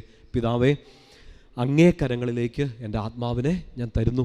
ഞാൻ മരിക്കാൻ പോവാണ്, എൻ്റെ ഭൂമിയിലെ ഈ ദൗത്യം അവസാനിക്കുകയാണ്.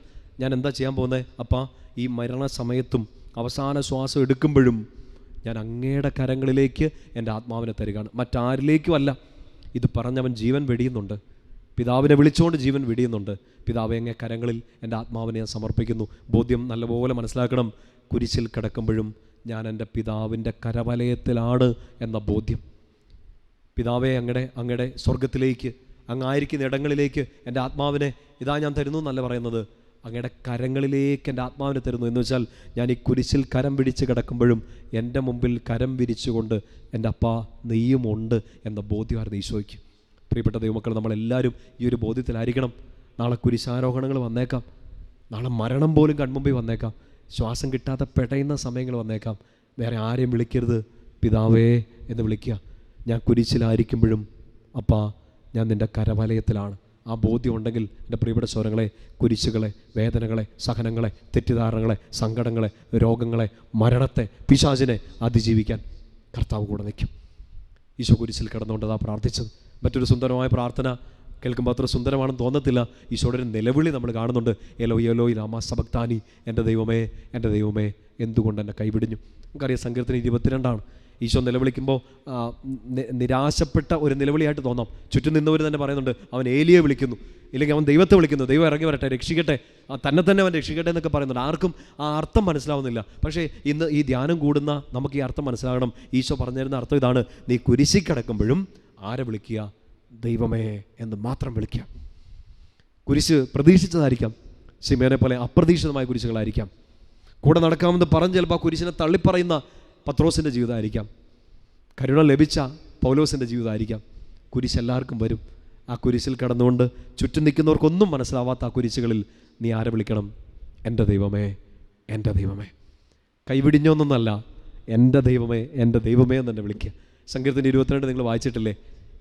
ഈ യഹൂദ പാരമ്പര്യങ്ങളിൽ നിങ്ങൾ ഈ കാര്യം കേട്ടിട്ടുണ്ടാവും. യഹൂദ പാരമ്പര്യങ്ങളിൽ മരണത്തിൻ്റെ അടുത്ത് കിടക്കുന്ന, മരണത്തിൻ്റെ തൊട്ടടുത്തായിരിക്കുന്ന ഒരാൾക്ക് അവർ സങ്കീർത്തനം പ്രാർത്ഥിക്കണം. പല സാഹചര്യങ്ങളിൽ സങ്കീർത്തനം പ്രാർത്ഥിക്കണം. മരിക്കാൻ കിടക്കുന്നയാൾ സങ്കീർത്തനം തുടങ്ങി വെച്ചാൽ മതി, കൂടെ നിൽക്കുന്നവരത് പൂർത്തിയാക്കണം എന്നാണ് അതിന് അവരുടെ ഒരു നിയമം, അല്ലെങ്കിൽ ഒരു ശാസനം. ശരിക്കും ഈശോ തുടങ്ങി വെച്ചതേ ഉള്ളൂ. എൻ്റെ ദൈവമേ, എൻ്റെ ദൈവമേ, എന്തുകൊണ്ട് നീ എന്നെ കൈവിടിഞ്ഞു. അത് പൂർത്തിയാക്കേണ്ടത് ആരാണ്? ശരിക്കും ഇന്ന് ജീവിതത്തിൻ്റെ കുരിശിൻ്റെ ചുവട്ടുകളിൽ നിൽക്കുന്ന നമ്മൾ അത് പൂർത്തിയാക്കണം. അത് പൂർത്തിയാക്കേണ്ടത് എങ്ങനെയാണ്? ആ സങ്കീർത്തനം ഒന്ന് വായിച്ചു നോക്കണം. നിരാശയുടെയോ നിലവിളിയുടെയോ ഒന്നും സങ്കീർത്തനമല്ല, പ്രത്യാശയുടെ സങ്കീർത്തനമാണ്. ഇന്ന് എൻ്റെ പ്രിയപ്പെട്ട സ്വരങ്ങളെ, നമ്മൾ ഈ ധ്യാനം അവസാനിപ്പിക്കുമ്പോൾ ഈ ദിവസങ്ങളൊക്കെ നിങ്ങൾ സങ്കീർത്തനങ്ങൾ, വചനഭാവമൊക്കെ വായിച്ചു. ഇന്ന് 2 സങ്കീർത്തനങ്ങളൊന്ന് വായിച്ചിട്ട് കിടക്കാൻ വേണ്ടിയിട്ട് സ്നേഹത്തോടെ ഞാനൊന്ന് ആവശ്യപ്പെടുകയാണ്. ഒന്ന് 121 സങ്കീർത്തനം, പർവ്വതങ്ങളിലേക്ക് ഞാൻ ശിരസ് ഉയർത്തുന്നു. രണ്ടാമത് ഈ 22 സങ്കീർത്തനം, എൻ്റെ ദൈവമേ, എൻ്റെ ദൈവമേ എന്നുള്ള ഈശോ കുരിശിൽ കടന്ന് പ്രാർത്ഥിച്ച് ആരംഭിച്ച സംഗീതം നമ്മൾ ഇന്നൊന്ന് വായിച്ച് പൂർത്തിയാക്കിയിട്ട് ഇന്ന് നമ്മൾ ഈ ധ്യാനം പൂർത്തിയാക്കുകയാണ്, നമ്മുടെ ജീവിതം മുന്നോട്ട് കൊണ്ടുപോവുകയാണ്. 22 സങ്കീർത്തനം നമുക്കൊന്ന് എടുക്കാം. അതിലൊന്ന് കുഞ്ഞു കുഞ്ഞു കാര്യങ്ങൾ നമുക്കൊന്ന് ധ്യാനിക്കേണ്ടതുണ്ട്. ഈശോ പ്രാർത്ഥിച്ച സങ്കീർത്തനമാണല്ലോ, പ്രത്യേകിച്ച് കുരിശിൽ കടന്നുകൊണ്ട്. നമ്മുടെ ഈ പീഡാസഹന വാരത്തിലേക്കൊക്കെ ഉടനെ കടക്കുന്നു. നോമ്പിൻ്റെ കുറച്ച് ദിവസങ്ങളെ നമ്മുടെ മുമ്പിലുള്ളൂ. ഈശോയോട് കൂടുതൽ താതാമ്യപ്പെടാൻ, അനുരൂപപ്പെടാനൊക്കെ നമ്മളെ സഹായിക്കും. അപ്പോൾ ഈശോ പ്രാർത്ഥിച്ചതുപോലെ നമുക്ക് പ്രാർത്ഥിക്കാൻ പറ്റണം. സ്വർഗ്ഗസ്ഥനായ പിതാവേ എന്നൊക്കെ നമ്മൾ പ്രാർത്ഥിക്കുന്നുണ്ട്, ഈശോയുടെ ഇഷ്ടം നിറവേറട്ടെ എന്നൊക്കെ നമ്മൾ പറയുന്നുണ്ട്. അതുപോലെ തന്നെ ഈശോ പ്രാർത്ഥിച്ച ഈ സങ്കീർത്തനവും കൂടെ നമ്മളൊന്ന് മനസ്സിലാക്കുന്നത് നല്ലതാണ്, അതൊന്ന് പ്രാർത്ഥിക്കുന്നത് നല്ലതാണ്. ഇപ്പോൾ 22 സങ്കീർത്തനം എടുക്കാം. ദാവീദിൻ്റെ സങ്കീർത്തനമാണ്. 31 വാക്യങ്ങളാണ്. അതൊന്ന് വായിക്കുന്നത് മുഴുവനായിട്ട് നമ്മൾ വായിക്കുന്നില്ല, നിങ്ങൾ പേഴ്സണലി സമയം പോലെ വായിച്ചാൽ മതി. നമ്മുടെ ഈ ധ്യാനത്തിൻ്റെ ഭാഗമായിട്ട് 1-2 കാര്യങ്ങൾ വായിക്കാം. നമുക്ക് ഒരുമിച്ച് അങ്ങ് വായിച്ചു പോകാം. 22 സങ്കീർത്തനം. എൻ്റെ ദൈവമേ, എൻ്റെ ദൈവമേ, എന്തുകൊണ്ട് അങ്ങനെ ഉപേക്ഷിച്ചു? എന്നെ സഹായിക്കാതെയും എൻ്റെ രോദനം കേൾക്കാതെയും അകന്ന് നിൽക്കുന്നത് എന്തുകൊണ്ട്? ഈശോയുടെ ഒരു ചോദ്യമായിട്ടല്ല നമ്മൾ ഇനി അതിനെ കാണേണ്ടത്. ഇനി ഇതിങ്ങോട്ട് കാണേണ്ടത് നമ്മൾ പ്രാർത്ഥിക്കുന്ന ഒരു സങ്കീർത്തനമായിട്ടാണ്. ഇത് ശരിക്കും നോക്കി നമ്മുടെ ഹൃദയത്തിൽ നിന്ന് നമുക്ക് തന്നെ നമ്മൾ വായിക്കില്ലേ, ചില പുസ്തകങ്ങളൊക്കെ വായിക്കുമ്പോൾ, ചില ലേഖനങ്ങളൊക്കെ വായിക്കുമ്പോൾ നമുക്ക് തോന്നില്ലേ, ഇത് എനിക്കിങ്ങനെ എഴുതാമായിരുന്നു, ഇല്ലെങ്കിൽ ഞാൻ എഴുതിയാലും ഇതിങ്ങനെ തന്നെ ഇരുന്നേനെ എന്നൊക്കെ ചില പുസ്തകങ്ങൾ വായിക്കുമ്പോൾ, ലേഖനങ്ങൾ വായിക്കുമ്പോൾ നമുക്ക് തോന്നാറില്ലേ? അതുപോലെ ഈ സങ്കീർത്തനം എനിക്ക് തോന്നുന്നു ഈ 150 സങ്കീർത്തനങ്ങളിൽ നമുക്ക് ഇത് ഞാൻ എഴുതിയാലും ഇങ്ങനെ തന്നെ ഇരിക്കുമെന്നൊക്കെ നമ്മുടെ ജീവിതത്തിൽ വെച്ച് ചിന്തിക്കാൻ പറ്റുന്ന ഒരു സങ്കീർത്തനം തോന്നുന്നു. നമ്മളിങ്ങനെ ചോദിച്ചിട്ടില്ലേ, എൻ്റെ ദൈവമേ എന്തുകൊണ്ട് എന്നെ അങ്ങ് ഉപേക്ഷിച്ചു? അത് നമ്മൾ എത്രയോ തവണ ചോദിച്ച് കാണും. അപ്പനോടോ അമ്മയോടോ കൂട്ടുകാരോടോ ഒന്നുമല്ല, ദൈവത്തോട് നേരിട്ട് ഒത്തിരി തവണ നമ്മൾ ചോദിച്ചിട്ടുണ്ട്, കർത്താവ് എന്നെ നീ കൈവിട്ടെ, ബാക്കിയെല്ലാം ഓക്കെ, ഞാൻ പള്ളിയിലൊക്കെ പോകുന്നില്ലേ, പ്രാർത്ഥിക്കുന്നില്ലേ, കുമ്പസാരിക്കുന്നില്ലേ, വിശുദ്ധിയിലൊക്കെ ജീവിക്കുന്നില്ലേ, ധ്യാനമൊക്കെ കൂടുന്നില്ലേ, ഞാൻ നിൻ്റെ ഹൃദയത്തോട് ചേർന്നിരിക്കുന്നൊരു പൈതലല്ലേ, എന്തുകൊണ്ട് എന്നെ ഉപേക്ഷിച്ചു? സങ്കടത്തിൻ്റെ ആധിക്യം വർദ്ധിക്കുന്ന രീതിയിൽ അടുത്ത സ്റ്റേറ്റ്മെൻറ്റ്, ഒരു പ്രാർത്ഥന, എന്നെ സഹായിക്കാതെയും എൻ്റെ രോദനം കേൾക്കാതെയും അകന്ന് നിൽക്കുന്നത് എന്താണ്? ഇപ്പോൾ ഇവിടെ സൗരങ്ങളെ ചോദിച്ചിട്ടുണ്ടോ ഇങ്ങനെയൊക്കെ? എത്രയോ തവണ ചിലപ്പോൾ ചോദിച്ചാണോ അല്ലേ, കർത്താവെ എന്നെ സഹായിക്കാത്ത, എന്നെ പ്രാർത്ഥന കേൾക്കാത്ത, ഇതെന്നെ ഞാൻ കരയുന്നത് മാത്രം കാണാത്ത. പുറപ്പാട് പുസ്തകമൊക്കെ കോട്ട് ചെയ്തുകൊണ്ടൊക്കെ ചിലപ്പോൾ നമ്മൾ പ്രാർത്ഥിക്കും. പുറപ്പാട് പുസ്തകം 3-ാമത്തെ അധ്യായത്തിൽ പറയുന്നില്ലേ, ഞാൻ ഈജിപ്തിൻ്റെ വേദനയിലായിരിക്കുന്ന എൻ്റെ ജനത്തിൻ്റെ സങ്കടങ്ങൾ ഞാൻ കാണുന്നു, അവരുടെ രോദന ഞാൻ കേൾക്കുന്നു. ഈശോയെ നീ എൻ്റെത് കേൾക്കുന്നില്ലേ? അത്രയും ദൂരെ ഈജിപ്തിലുള്ള കരച്ചിൽ നീ കേട്ടു, ഇവിടെ ഇരിക്കുന്ന എൻ്റെ കരച്ചിൽ നീ കേൾക്കുന്നില്ലേ? സങ്കീർത്തനം 10-14 നമ്മൾ 1000 തവണയൊക്കെ എഴുതി വെച്ച് കർത്താവിനോട് പ്രാർത്ഥിക്കും. അവിടുന്ന് കാണുന്നുണ്ട്, എൻ്റെ കഷ്ടപ്പാടും ക്ലേശങ്ങളൊക്കെ അവിടുന്ന് കാണുന്നുണ്ട്. കർത്താവെ ഞാൻ എഴുതി, എൻ്റെ ഹാൻഡ് റൈറ്റിംഗ് പോലും നന്നായില്ല, നീ എൻ്റെ പ്രാർത്ഥനയെങ്കിലും കേൾക്ക് എന്നൊക്കെ പറഞ്ഞ് നമ്മൾ നിലവിളിക്കും. എൻ്റെ രോദനം കേൾക്കാതെ, എൻ്റെ പ്രാർത്ഥന കേൾക്കാതെ why are you away? Isho തിരിച്ചൊക്കെ ഒരു മറുപടി പറയും. ജെറമ്യാ പ്രവാചകന്റെ പുസ്തകം 23:23, അടുത്തായിരിക്കുമ്പോൾ മാത്രമാണോ ഞാൻ നിങ്ങൾക്ക് ദൈവം? അകലെ ആയിരിക്കുമ്പോഴും ഞാൻ നിങ്ങൾക്ക് ദൈവമല്ലേ? പ്രവാസത്തിലായിപ്പോയൊരു ജനതയോട് കർത്താവ് പറയുന്ന വാക്കാണ്. അടുത്തായിരിക്കുമ്പോൾ മാത്രമല്ല, വിളി കേൾക്കുമ്പോൾ മാത്രമല്ല, നീ വിളിക്കുന്നുണ്ടല്ലോ, ഞാനിത് കേട്ടിട്ടുണ്ട്. അകലെയാണെങ്കിലും ഞാൻ നിൻ്റെ ദൈവം തന്നെയാണ്, നിന്നെ സഹായിക്കും. എൻ്റെ പ്രിയപ്പെട്ട സഹോദരങ്ങളെ, ഇന്ന് അങ്ങനെ എന്തെങ്കിലും ഒരു നിലവിളി, അങ്ങനെ എന്തെങ്കിലും ഒരു സങ്കടത്തിൽ നിന്നുകൊണ്ടാണ് ഇന്ന് ഈ ധ്യാനത്തിൽ പങ്കെടുക്കുന്നതെങ്കിൽ, ഒരുപക്ഷെ കഴിഞ്ഞ 3 ദിവസത്തെ ധ്യാനത്തിൽ പങ്കെടുക്കാൻ പറ്റിയില്ല, ഇന്നൊരു അവസാനത്തെ ദിവസമാണ് കൂടാൻ പറ്റിയത്. ഈശോയ്ക്ക് നിന്നോടൊന്നും പറയാനുള്ള ഈ കാര്യമാട്ടോ കുഞ്ഞെ, നീ നിലവിളിക്കണം, ഈശോയെ മാത്രം നോക്കി നീ നോക്കണം, ഈശോയെ മാത്രം, നിനക്ക് ഉത്തരം കിട്ടും. സങ്കടത്തോടെ ചോദിക്കും, എന്തിനാ ഇങ്ങനെയൊക്കെ സംഭവിച്ചതെന്ന്, എന്നെ അങ്ങ് അകന്ന് നിൽക്കുന്നതൊക്കെ ചോദിക്കും, ഉത്തരം ഈശോ തന്നിരിക്കും. അതാണ് ഈ വിശ്വാസത്തിൻ്റെ ഒരു കൃപ നമ്മിലേക്ക് നിറയാൻ പോകുന്നത്. പൗലോസ് പറഞ്ഞതുപോലെ കാരുണ്യവും സ്നേഹവും ഒക്കെ നമ്മിലേക്ക് കരകവിഞ്ഞൊഴുകും ഈശോയെ നോക്കി ജീവിക്കുന്ന ഒരാൾക്ക്. പർവ്വതങ്ങളിൽ നോക്കി, കർത്താവിൻ്റെ കണ്ണുകളിലേക്ക് നോക്കി ജീവിക്കുന്ന ഒരാൾക്ക് കർത്താവ് പരിപാലിക്കും. പ്രിയപ്പെട്ട സ്വരങ്ങളെ തുടർന്നുള്ള വചനത്തിൽ ശ്രദ്ധിച്ച്, അകന്നിരിക്കുന്ന എന്തുകൊണ്ടെന്നൊക്കെ ചോദിച്ച് 2-ാം വാക്യം ഇങ്ങനെയാണ്, എൻ്റെ ദൈവമേ പകൽ മുഴുവൻ ഞാൻ അങ്ങേ നോക്കി വിളിക്കുന്നു, അങ്ങ് കേൾക്കുന്നില്ല, രാത്രിയിലും വിളിച്ചപേക്ഷിക്കുന്നു, എനിക്ക് ആശ്വാസം ലഭിക്കുന്നില്ല. സങ്കടമാണല്ലേ അത്? നമ്മൾ നിലവിളിക്കും. ബൈബിളിലേക്ക് ഓരോ ഉദാഹരണങ്ങളൊക്കെ നമുക്ക് കാണുമ്പോൾ നമുക്ക് കൊതി വരും. തീച്ചൂളെ കടന്ന് 3 ചെറുപ്പക്കാർ തീ ആളി കത്തുമ്പോൾ 7 ഇരട്ടി കത്തുമ്പോൾ അവർ വിളിക്കുകയാണ്, ദൈവത്തെ വിളിച്ച് ആരാധിക്കുകയാണ്, നന്ദി പറയുകയാണ്. അവരുടെയൊക്കെ പ്രാർത്ഥന കേട്ടു. 3 പേര് തീക്കകത്തേക്ക് വീണു. 4-മതൊരുവൻ ദൈവകുമാരനെ പോലെ ഒരാൾ അവരെ ഇങ്ങനെ പൊള്ളലേക്കാതെ പൊതിഞ്ഞു പിടിക്കുകയാണ്. കർത്താവെ ഞാനും നിലവിളിക്കുന്നില്ലേ, എൻ്റെ പ്രാർത്ഥന എന്നാ കേൾക്കാത്തെ? ദാനിയേലിൻ്റെ പുസ്തകത്തിൽ നമ്മൾ കാണുന്നുണ്ട്, സിംഹക്കുഴിയിൽ നിന്ന് കർത്താവിനെ ഓർത്തു, ദാനിയേലിനെ ആ സിംഹക്കുഴിയിൽ കർത്താവ് ഓർത്തു. പക്ഷെ നമ്മളെ കാണുന്നില്ലോ എന്നൊക്കെ ചിന്തിക്കും. കാറ്റുകൾ ഇളകുമ്പോൾ, തിരമാലകൾ വള്ളത്തിലേക്ക് ആഞ്ഞു കയറുമ്പോൾ, ഞങ്ങളിതാ മരിക്കുന്നു എഴുന്നേക്കോ എന്ന് പറയുമ്പോൾ എഴുന്നേക്കുന്നൊരു കർത്താവാണ് ആ വള്ളത്തിൽ. കാറ്റിനെയും കടലിനെയും ശാസിക്കുന്നൊരു കർത്താവാണ്. എന്നിട്ടും എൻ്റെ ജീവിതം ഇങ്ങനെ കൊടുങ്കാറ്റുകളാൽ പേമാരികളാൽ ആടി ഉലയുമ്പോൾ ഞാൻ നിന്നെ വിളിച്ചുണർത്തിയിട്ടും നീ എന്തേ കർത്താവെ കേൾക്കാത്തതെന്ന് നെഞ്ചിൻ്റെ ആഴത്തിൽ തട്ടി നമ്മൾ നിലവിളിക്കുന്നുണ്ട്. പകൽ മുഴുവൻ ഞാൻ കരഞ്ഞു, രാത്രിയിലും ഞാൻ കരഞ്ഞ് പ്രാർത്ഥിച്ചു. Why are you not answering me? ഈശോയെ നീ എന്തുകൊണ്ട് എൻ്റെ പ്രാർത്ഥന കേൾക്കുന്നില്ല ചോദിച്ചിട്ടുണ്ട്. എൻ്റെ പ്രിയപ്പെട്ട സഹോദരങ്ങളെ, അതൊരു പരാതിയൊന്നുമല്ല. നമ്മൾ വിചാരിക്കുന്നതൊരു പരാതിയല്ല, ഒരു പ്രത്യാശയാണ്. അയാൾ പിന്നീട് അയാൾക്കുണ്ടായ സഹനങ്ങളെക്കുറിച്ച് ദാവീദിൻ്റെ സങ്കീർത്തനമാണെങ്കിലും നമുക്കുണ്ടാകുന്ന സഹനങ്ങളെക്കുറിച്ചൊക്കെ ആണ് ഇതിനകത്ത് എഴുതി വെച്ചേക്കുന്നത്. കർത്താവെ എണ്ണി ഞാൻ പറയാം എനിക്കെൻ്റെ സങ്കടങ്ങൾ. നമ്മളിപ്പോൾ നമ്മളെ എഴുതുവാങ്കിൽ പറയും, കർത്താവെ കടവാ, രോഗവാ, വേദനയാ, തെറ്റിദ്ധാരണയാ, പരീക്ഷ തോറ്റു നിൽക്കുകയാണ്, സ്നേഹം പരാജയപ്പെട്ട് നിൽക്കുകയാണ്, വഞ്ചനയുടെ ഇരയായിട്ട് നിൽക്കുകയാണ്, പിടിച്ചു നിൽക്കാൻ പറ്റണില്ല. ഓരോരോ സങ്കടങ്ങൾ പറയും നമ്മുടെ മനസ്സിൻ്റെ സങ്കടങ്ങൾ, ശരീരത്തിൻ്റെ വേദനകൾ. ഇതുപോലെ തന്നെ സങ്കീർത്തകൻ അയാളുടെ വേദനകളെല്ലാം കർത്താവിൻ്റെ മുമ്പിലേക്ക് എഴുത്തു വെക്കുകയാണ്. 22-ാം സങ്കീർത്തനം തുടർന്ന് വായിക്കണം. 7-8 വാക്യങ്ങൾ. 7-8 വാക്യങ്ങൾ ശ്രദ്ധിച്ചേ. 6 മുതൽ വാക്യം. എന്നാൽ ഞാൻ മനുഷ്യനല്ല, കൃമിയത്രേ, മനുഷ്യർക്ക് നിന്ദാപാത്രവും ജനത്തിന് പരിഹാസ വിഷയവും. 7-ാം വാക്യം. കാണുന്നവരെല്ലാം എന്നെ അവഹേളിക്കുന്നു, അവർ കൊഞ്ഞനം കാട്ടുകയും പരിഹസിച്ച് തലയാട്ടുകയും ചെയ്യുന്നു. പറയാണ് അയാൾ അനുഭവിച്ചുകൊണ്ടിരിക്കുന്ന സഹനങ്ങൾ മനുഷ്യർ കളിയാക്കുകയാണ്. മനുഷ്യർ പിന്നെ ശപിക്കുകയാണ്. എന്താ കാരണം? എന്താ? ഞാൻ ചെയ്തൊരു തെറ്റിൻ്റെ പേരിലൊന്നും അല്ല, ഞാൻ ചെയ്തു പോയ അബദ്ധത്തിൻ്റെ പേരിലൊന്നും അല്ല, ചെയ്തൊരു പാപത്തിൻ്റെ പേരിലല്ല. അടുത്ത വാക്യം വളരെ പ്രധാനമായിട്ട് ശ്രദ്ധിക്കണം. 8-ാം വാക്യം, അവൻ കർത്താവിൽ ആശ്രയിച്ചല്ലോ, അവിടുന്ന് അവനെ രക്ഷിക്കട്ടെ, അവിടുന്ന് അവനെ സ്വതന്ത്രനാക്കട്ടെ. കളിയാക്കുന്നത് എങ്ങനെയാണ്? ഞാൻ എൻ്റെ കർത്താവിൽ ആശ്രയിച്ചു എന്നും പറഞ്ഞുകൊണ്ടാണ് അവരെന്നെ കളിയാക്കുന്നത്. എൻ്റെ പ്രിയപ്പെട്ട സഹോദരങ്ങളെ, ഒരുപക്ഷെ നിങ്ങൾ നിങ്ങളുടെ വീട്ടിൽ ഇതിങ്ങനെ അനുഭവിച്ചിട്ടുണ്ടാവില്ലേ? നാട്ടിൽ പ്രാർത്ഥന കൂട്ടായ്മയിൽ ഇടവകയിൽ അനുഭവിച്ചിട്ടുണ്ടാവില്ലേ? നിങ്ങൾ പഠിക്കുന്ന ഹോസ്റ്റലിൽ, നിങ്ങൾ ജോലി ചെയ്യുന്ന ഇടത്ത് അനുഭവിച്ചിട്ടുണ്ടാവില്ലേ? നിങ്ങൾ മാത്രം ഈശോയിൽ വിശ്വസിച്ചു, നിങ്ങളൊരു കുരിശെടുത്ത് കഴുത്തിൽ അണിഞ്ഞ് നടന്നു, ഒരു കൊന്ത എടുത്ത് കൈപ്പിടിച്ചു, ബൈബിൾ കൊണ്ട് നടക്കാൻ തുടങ്ങി, വചനം പറയാൻ തുടങ്ങി, നിങ്ങൾ വചനത്തിൽ വിശ്വസിക്കാൻ തുടങ്ങി, ദൈവവിശ്വാസം മുറുകെ പിടിച്ച് ദേവാലയത്തിൽ പോകാൻ തുടങ്ങി. പക്ഷെ നിങ്ങളുടെ ചുറ്റും നിൽക്കുന്നവർ ചിലപ്പോൾ കളിയാക്കും, നിങ്ങളുടെ ആത്മീയതയെ തെറ്റിദ്ധരിക്കും, നിങ്ങളെ കളിയാക്കും ഈശോയിൽ ആശ്രയിച്ചതിൻ്റെ പേരിൽ. ജെറമ്യാ പ്രവാചകന്റെ പുസ്തകത്തിൽ നമ്മളിങ്ങനെ വായിക്കുന്നില്ല, ജെറമ്യാ തൻ്റെ വലിയ സങ്കടം പറയുന്നുണ്ട്. കർത്താവേ, നീ എന്നെ പറ്റിച്ചു, നീ എന്നെ പറ്റിച്ച് വഞ്ചിച്ച് എന്നെ ഒരു പരുവാക്കി എന്നൊക്കെ പറയുന്നുണ്ട്. നിൻ്റെ വചനം എനിക്ക് നാണക്കേടിന് കാരണമായിരുന്നു, അതുകൊണ്ട് ഞാൻ ഇനി നിന്നെക്കുറിച്ച് സംസാരിക്കുന്നത് പോലും ഇല്ലെന്ന് ഇങ്ങനെ ഒരു കുസൃതിയോടെ വാശി പിടിച്ച് ജെറമ്യാ പറയുന്നുണ്ട്.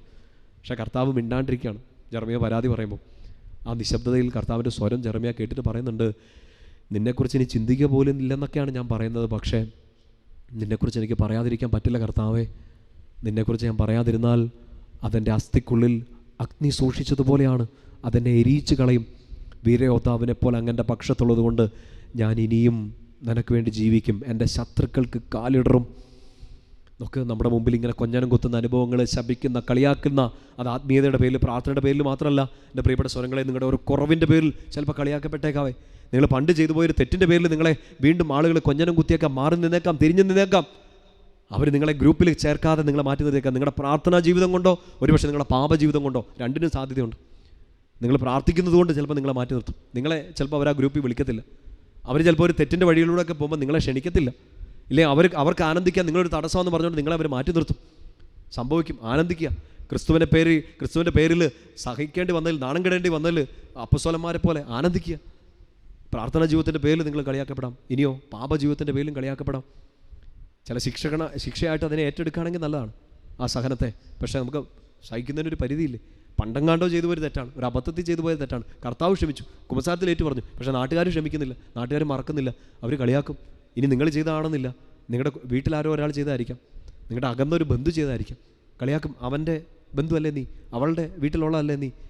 മാനുഷികമായിട്ട് ചിലപ്പോൾ നമ്മുടെ തൊലി ഉരിഞ്ഞു പോകുന്ന അനുഭവങ്ങൾ ഉണ്ടായേക്കാം പ്രിയപ്പെട്ട സഹോദരങ്ങളെ. എത്രയോ കുഞ്ഞുങ്ങൾ ഇവിടെ ധ്യാനകേന്ദ്രത്തിലൊക്കെ വന്ന് സങ്കടങ്ങൾ പറയാറുണ്ട്. അവർ ചെയ്ത് തെറ്റല്ല, അപ്പൻ മഹാകുടിയനാണ്, അപ്പൻ കുടിയനായതുകൊണ്ട് സ്കൂളിൽ കയറാൻ പറ്റുന്നില്ല. പ്രിയപ്പെട്ട ഒരാളുടെ ദൂഷ്യ സ്വഭാവം കാരണം അവർക്ക് തലയുയർത്തി പിടിച്ച് നടക്കാൻ പറ്റുന്നില്ല. എല്ലാവരും അവരെ നോക്കി കൊഞ്ഞനം കൊടുത്താണ്, കളിയാക്കുകയാണ്. തനിക്കുണ്ടായ സഹനങ്ങളെ മുഴുവൻ ഈ സങ്കീർത്തകൻ എടുത്തു പറയാണ് 7-8 വാക്യങ്ങളിൽ. മറ്റൊരു വചനം കൂടെ വായിക്കണം, 22-ാം സങ്കീർത്തനത്തിലെ 16-18 വാക്യങ്ങൾ, 16, 17, 18 വാക്യങ്ങൾ വായിക്കാം. നായ്ക്കൾ എൻ്റെ ചുറ്റും കൂടിയിരിക്കുന്നു, അധർമ്മികളുടെ സംഘം എന്നെ വളഞ്ഞിരിക്കുന്നു, അവർ എൻ്റെ കൈകാലുകൾ കുത്തിത്തുളച്ചു. 17, എൻ്റെ അസ്ഥികൾ എനിക്ക് എണ്ണാവുന്ന വിധത്തിലായി, അവർ എന്നെ തുറിച്ചു നോക്കുന്നു, അവർ എൻ്റെ വസ്ത്രങ്ങൾ പങ്കിട്ടെടുത്തു, എൻ്റെ അങ്കിക്കായി അവർ നടുക്കിടുന്നു. ആദ്യം പറഞ്ഞ ഭാഗം 7-8 വാക്യങ്ങൾ മനസ്സിലുണ്ടായ സംഘർഷങ്ങളാണ്. മറ്റുള്ളവരുടെ ശാപവാക്കുകളും കളിയാക്കലുകളും താരതമ്യങ്ങളും ബ്രാൻഡിങ്ങും ഒക്കെ കാരണം നമ്മൾ അനുഭവിക്കേണ്ടി വന്ന സഹനങ്ങൾ. ഇത് നോക്ക്, നമ്മുടെ ശരീരത്തിന് വരുന്ന സഹനങ്ങൾ, പീഡനങ്ങൾ. നായ്ക്കൾ ആക്രമിക്കുന്നു എന്നൊക്കെ പറയുമ്പോൾ അതിനിങ്ങനെ കാണണം, രോഗം വന്ന് നമ്മളിങ്ങനെ കടിച്ച് കീറുകയാണ്. എൻ്റെ അസ്ഥികൾ അവർ എണ്ണുന്നു എന്ന് പറയുമ്പോൾ ചിലപ്പോൾ ശരീരത്തിൻ്റെ മുഴുവൻ ആരോഗ്യം നഷ്ടപ്പെട്ടു പോയൊരവസ്ഥയിലായിരിക്കും നിങ്ങൾ. പ്രിയപ്പെട്ട സഹോദരങ്ങളെ, എൻ്റെ അങ്കിക്കായി എൻ്റെ വസ്ത്രത്തിനായി എൻ്റെ അങ്കിക്കായി അവർ നറുക്കിട്ടെന്ന് പറഞ്ഞാൽ നമുക്ക് നേരാമ്പണ്ണം ഒരു ഉടുപ്പിട്ടുകൊണ്ട് നടക്കാൻ പോലും പറ്റാത്ത അവസ്ഥ. ഇത്രയും ചിന്തിച്ചാൽ മതി. ആശുപത്രിയിലൊക്കെ കടന്നു പോകുന്ന അവസ്ഥയില്ലേ, നമ്മൾ കടന്നിട്ടുണ്ടാകും, നമ്മുടെ പ്രിയപ്പെട്ടവർ കടന്നുണ്ടാവും. സ്വന്തമായിട്ടുള്ള ഉടുപ്പൊന്നും ഇടാൻ പറ്റത്തില്ല, ആശുപത്രിക്കാർ തരുന്ന ഒരു ഗൗൺ ഇട്ടുകൊണ്ട് കിടക്കേണ്ടി വരും. നല്ലൊരു വ്യാഖ്യാനമാണോ എന്ന് എനിക്ക് അറിയത്തില്ല, പക്ഷേ ഇതൊക്കെ സംഭവിച്ചേക്കാം. നമ്മുടെ സ്വന്തമായിട്ടൊരു ഉടുപ്പ് പോലും ഇടാണ്ട് കിടക്കുന്നൊരവസ്ഥ, ഒരു ഓപ്പറേഷൻ ടേബിളിൽ കിടക്കുന്നൊരവസ്ഥ, സർജറിക്ക് വിധേയരാവുന്ന അവസ്ഥ, രോഗങ്ങൾ ശരീരത്തിൻ്റെയും മനസ്സിൻ്റെയും ഇഷ്ടംപോലെ സഹനവും വേദനയും. ഒരുപക്ഷെ ആശുപത്രി കിടന്നുകൊണ്ട് മൊബൈൽ സ്ക്രീൻ ഓൺ ചെയ്ത് വെച്ച് നിങ്ങൾ ഈ ശുശ്രൂഷ കൂടുതലായിരിക്കും. ഈശോയുടെ പ്രിയപ്പെട്ട സഹോദര സഹോദരി, നിൻ്റെ അസ്ഥികൾ എണ്ണാൻ പറ്റുന്ന രീതിയിലാണെങ്കിൽ പോലും, നീ ഒരു രോഗക്കിടക്കയിലാണെങ്കിൽ പോലും, ഇന്നീ ബോധ്യം നിറഞ്ഞ നീ സൗഖ്യദായകനായ ഈശോയെ മാത്രം വിളിച്ചോളുക. പുറപ്പാട് പുസ്തകത്തിൽ പറയുന്നില്ലേ, ഞാൻ നിന്നെ സുഖപ്പെടുത്തുന്ന കർത്താവാണ്. ഈ ആശുപത്രി കിടക്കയിൽ, ഈ രോഗക്കിടക്കയിൽ, ഒരുപക്ഷെ വീട്ടിൽ ഒരു കട്ടിൽ കടന്നു പോയിട്ടുണ്ടാകാം, ഈ ശുശ്രൂഷ പങ്കെടുത്തുകൊണ്ടിരിക്കുകയായിരിക്കാം. ഇപ്പോൾ പ്രാർത്ഥിക്കണേ, എൻ്റെ ദൈവമേ, എൻ്റെ ദൈവമേ, ഇത് മാത്രം പറഞ്ഞ് പ്രാർത്ഥിക്കുക. എൻ്റെ ദൈവമേ, എൻ്റെ ദൈവമേ. വേറെ പരാതികളൊന്നും പറയണ്ട. എന്നെ കേൾക്കാത്ത, രാവും പകലും നിലവിളിച്ചിട്ട് എന്നെ സൗഖ്യപ്പെടുത്താതെ ഒന്നും ചോദിക്കണ്ട. ഇങ്ങനെ മനസ്സിൽ ഇത് ആവർത്തിക്കുക, എൻ്റെ ദൈവമേ, എൻ്റെ ദൈവമേ. സൗഖ്യം വരും. ഒരു പ്രത്യാശയോടുകൂടി വേണം അത് പ്രാർത്ഥിക്കാൻ. 22-ാം സങ്കീർത്തനം നമ്മൾ പറഞ്ഞില്ലേ, പരാതിയുടെ വിലാപങ്ങളുടെ സങ്കീർത്തനമല്ല, ഒരു വലിയ പ്രത്യാശയുടെ സങ്കീർത്തനമാണ്. ആ സങ്കീർത്തനത്തിൽ ആ പ്രത്യാശ തുടങ്ങുന്നത് എവിടെയാണെന്ന് അറിയാമോ? 22-ാം സങ്കീർത്തനത്തിൽ 3-ാമത്തെ വാക്യം മുതൽ ഇങ്ങനെയാണ്, ശ്രദ്ധിച്ച് കേൾക്കണേ. ഇസ്രായേലിൻ്റെ സ്തുതിയുടെ സിംഹാസനത്തിൽ ഉപവിഷ്ടനായിരിക്കുന്നവനെ അവിടുന്ന് പരിശുദ്ധനാണ്. നമ്മുടെ മുമ്പിൽ സങ്കീർത്തകൻ ഒരു വലിയ ഉദാഹരണം കാണിച്ചു തരികയാണ്. നമുക്ക് പരാതികളുണ്ട്, നമുക്ക് വേദനകളുണ്ട്, നമ്മൾ ഈ കടന്നു പോകുന്ന വേദന യാഥാർത്ഥ്യമാണ്. പക്ഷേ ഇതൊന്നും അല്ല പ്രധാനം. കർത്താവിൻ്റെ പരിശുദ്ധി, കർത്താവിനെ അതിനിടയ്ക്ക് സ്തുതിച്ചുകൊണ്ടിരിക്കുകയാണ്. മുമ്പേ പറഞ്ഞ ഒരു ഉദാഹരണം ഒന്നുകൂടെ മനസ്സിലോട്ട് കൊണ്ടുവരണേ. തീജ്വാല കത്തിയെരിയുന്ന തീജ്വാലയെ നോക്കല്ല, ആ തീജ്വാലയെ തണുപ്പിക്കാൻ പറ്റുന്ന മഞ്ഞും മഴയും സൃഷ്ടിച്ച കർത്താവിനെ മഹത്വപ്പെടുത്തിക്കൊണ്ട് ആരാധിക്കുകയാണ് 3 ചെറുപ്പക്കാർ, ഷദ്രാക്കും മെഷാക്കും അബദ്നഗോയും. തീച്ചൂളയിൽ കിടക്കുന്ന സമയത്ത് അവർ കർത്താവിൻ്റെ മഹത്വത്തെ വാഴ്ത്തിപ്പാടുകയാണ്. അപ്പസ്തോലന്മാരെ കുറിച്ച് നമ്മൾ പാടി പ്രാർത്ഥിക്കാറുണ്ട്. അപ്പസ്തോലർ രാത്രികാലം ആരാധിച്ചപ്പോൾ ചങ്ങല പൊട്ടി ബന്ധിതരെല്ലാം മോചിതരായി. അവർ കാരാഗൃഹത്തിൻ്റെ വലിപ്പത്തെക്കുറിച്ചോ ഘനത്തെക്കുറിച്ചോ അല്ല ചിന്തിച്ചത്, കയ്യിൽ തൂങ്ങിയാടുന്ന ചങ്ങലകളുടെ ഘനത്തെക്കുറിച്ചല്ല അവർ ചിന്തിച്ചത്.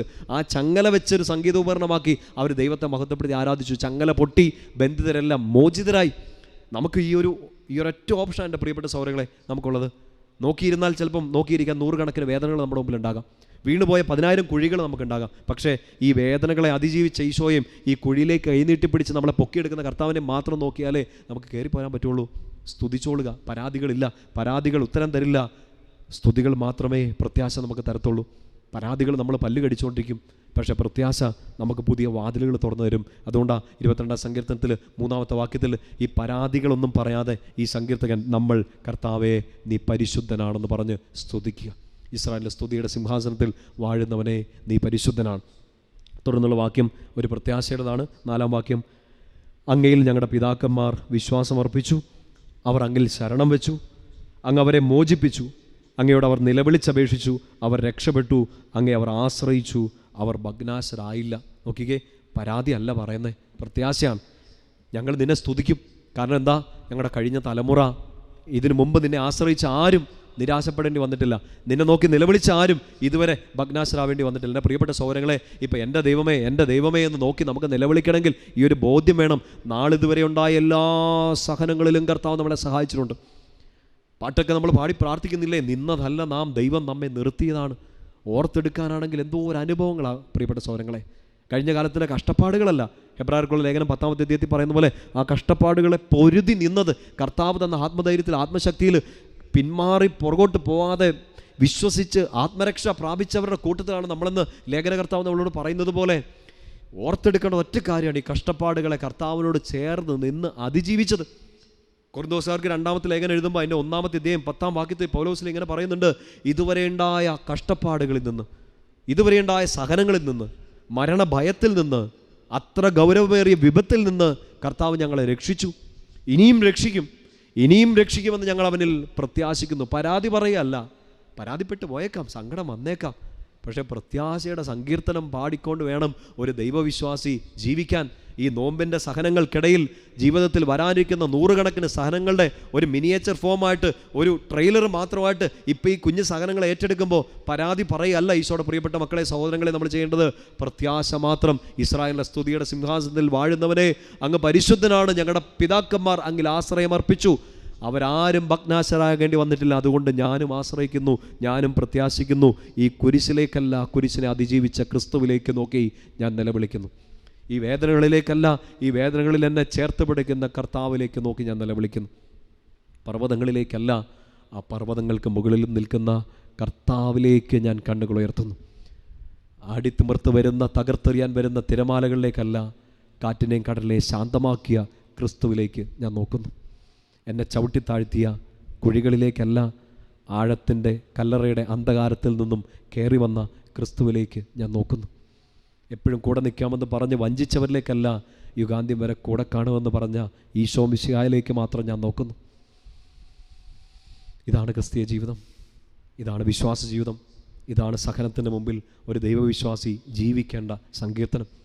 ഈ സങ്കീർത്തനത്തിലെ 1-2 വാക്യങ്ങളും കൂടെ ഒരു പ്രാർത്ഥനയായിട്ട് ഏറ്റെടുത്ത് പ്രാർത്ഥിച്ചുകൊണ്ട് നമുക്ക് നമ്മുടെ ഈ ധ്യാനം പൂർത്തിയാക്കാം. 22 സങ്കീർത്തനത്തിൽ ഈ പ്രത്യാശ അർപ്പിക്കുന്നത് പോലെ തന്നെ പ്രാർത്ഥിക്കുന്നുണ്ട് സങ്കീർത്തകൻ. 22 അധ്യായം 10 വാക്യം ഒരു വലിയ പ്രാർത്ഥനയാണ്, ഒരു വിശ്വാസ പ്രഖ്യാപനമാണ്. നമുക്കൊന്ന് ഒരുമിച്ച് വായിക്കാം. 22:10. അങ്ങയുടെ കൈകളിലേക്കാണ് ഞാൻ പിറന്നു വീണത്, മാതാവിൻ്റെ ഉദരത്തിലായിരിക്കുമ്പോൾ മുതൽ അവിടുന്നാണ് എൻ്റെ ദൈവം. പ്രിയപ്പെട്ട സഹോദരങ്ങളെ, അതൊരു പ്രാർത്ഥനയും ഒരു വിശ്വാസ പ്രഖ്യാപനമാണ്. കർത്താവേ, ഞാൻ നിൻ്റെ കുഞ്ഞാണ്, മാതാവിൻ്റെ ഉദരത്തിലായിരിക്കുമ്പോൾ മുതൽ അങ്ങാണ് എൻ്റെ ദൈവം. അമ്മ എന്നെ പ്രസവിച്ചു, അപ്പൻ എനിക്ക് ജന്മം നൽകി, പക്ഷേ അങ്ങാണ് എൻ്റെ ദൈവം. അപ്പൻ എൻ്റെ വിളി കേൾക്കുന്നില്ല, അമ്മ എൻ്റെ കരച്ചിൽ കാണുന്നില്ല, അങ്ങ് എൻ്റെ ദൈവമാണ്. സങ്കീർത്തകൻ നമ്മളോട് പറഞ്ഞു തരില്ലേ, അപ്പനും അമ്മയും ഉപേക്ഷിച്ചാലും കർത്താവിനെ ഉപേക്ഷിക്കില്ല. നമുക്ക് പിടിച്ച് കയറാൻ, മുന്നോട്ട് നീങ്ങാൻ വേണ്ടിയിട്ട് this should be the reason. ഇതായിരിക്കണം നമുക്ക് ജീവിക്കാനുള്ള പ്രത്യാശയുടെ കാരണം. അതൊരു പ്രാർത്ഥനയും ഒരു വിശ്വാസ പ്രഖ്യാപനമാണ്. അമ്മയുടെ ഉദരത്തിൽ ഉരുവായപ്പോഴേ അങ്ങയുടെ കരങ്ങളിലേക്ക് ഞാൻ പിറന്നു വീണത്, അങ്ങാണ് എൻ്റെ ദൈവം. മറ്റൊരു വാക്യം 19 വാക്യം ഒരു പ്രാർത്ഥനയാണ്. കർത്താവേ, അങ്ങ് അകന്നിരിക്കരുതേ, എനിക്ക് തുണയായവനെ എൻ്റെ സഹായത്തിന് വേഗം വരണമേ. കർത്താവെ, അകന്നിരിക്കരുതേ. ഇപ്പം നമുക്ക് തോന്നുന്നുണ്ട്, ഞാൻ രാവും പകലുമൊക്കെ നിലവിളിക്കുന്നു, കർത്താവ് കേൾക്കുന്നില്ല. പരാതിയൊന്നും ഞാൻ പറയുന്നില്ല, പ്രത്യാശ എനിക്കുണ്ട്. എന്നാലും ആ പ്രത്യാശയിൽ കിടന്നുകൊണ്ട് ഞാൻ പ്രാർത്ഥിക്കുകയാണ്, കർത്താവെ, അകന്നിരിക്കരുത്. എൻ്റെ സഹനം നിനക്കറിയാം, എൻ്റെ സഹായത്തിന് വേഗം വരണമേ. 24 വാക്യം മറ്റൊരു വാക്യം, സുന്ദരമായ വാക്യമാണ്. എന്തെന്നാൽ പീഡിതൻ്റെ കഷ്ടതകൾ അവിടെ നിന്ന് അവഗണിക്കുകയോ പുച്ഛിക്കുകയോ ചെയ്തില്ല, തൻ്റെ മുഖം അവനിൽ നിന്ന് മറച്ചില്ല. അവൻ വിളിച്ചപേക്ഷിച്ചപ്പോൾ അവിടുന്ന് കേട്ടു.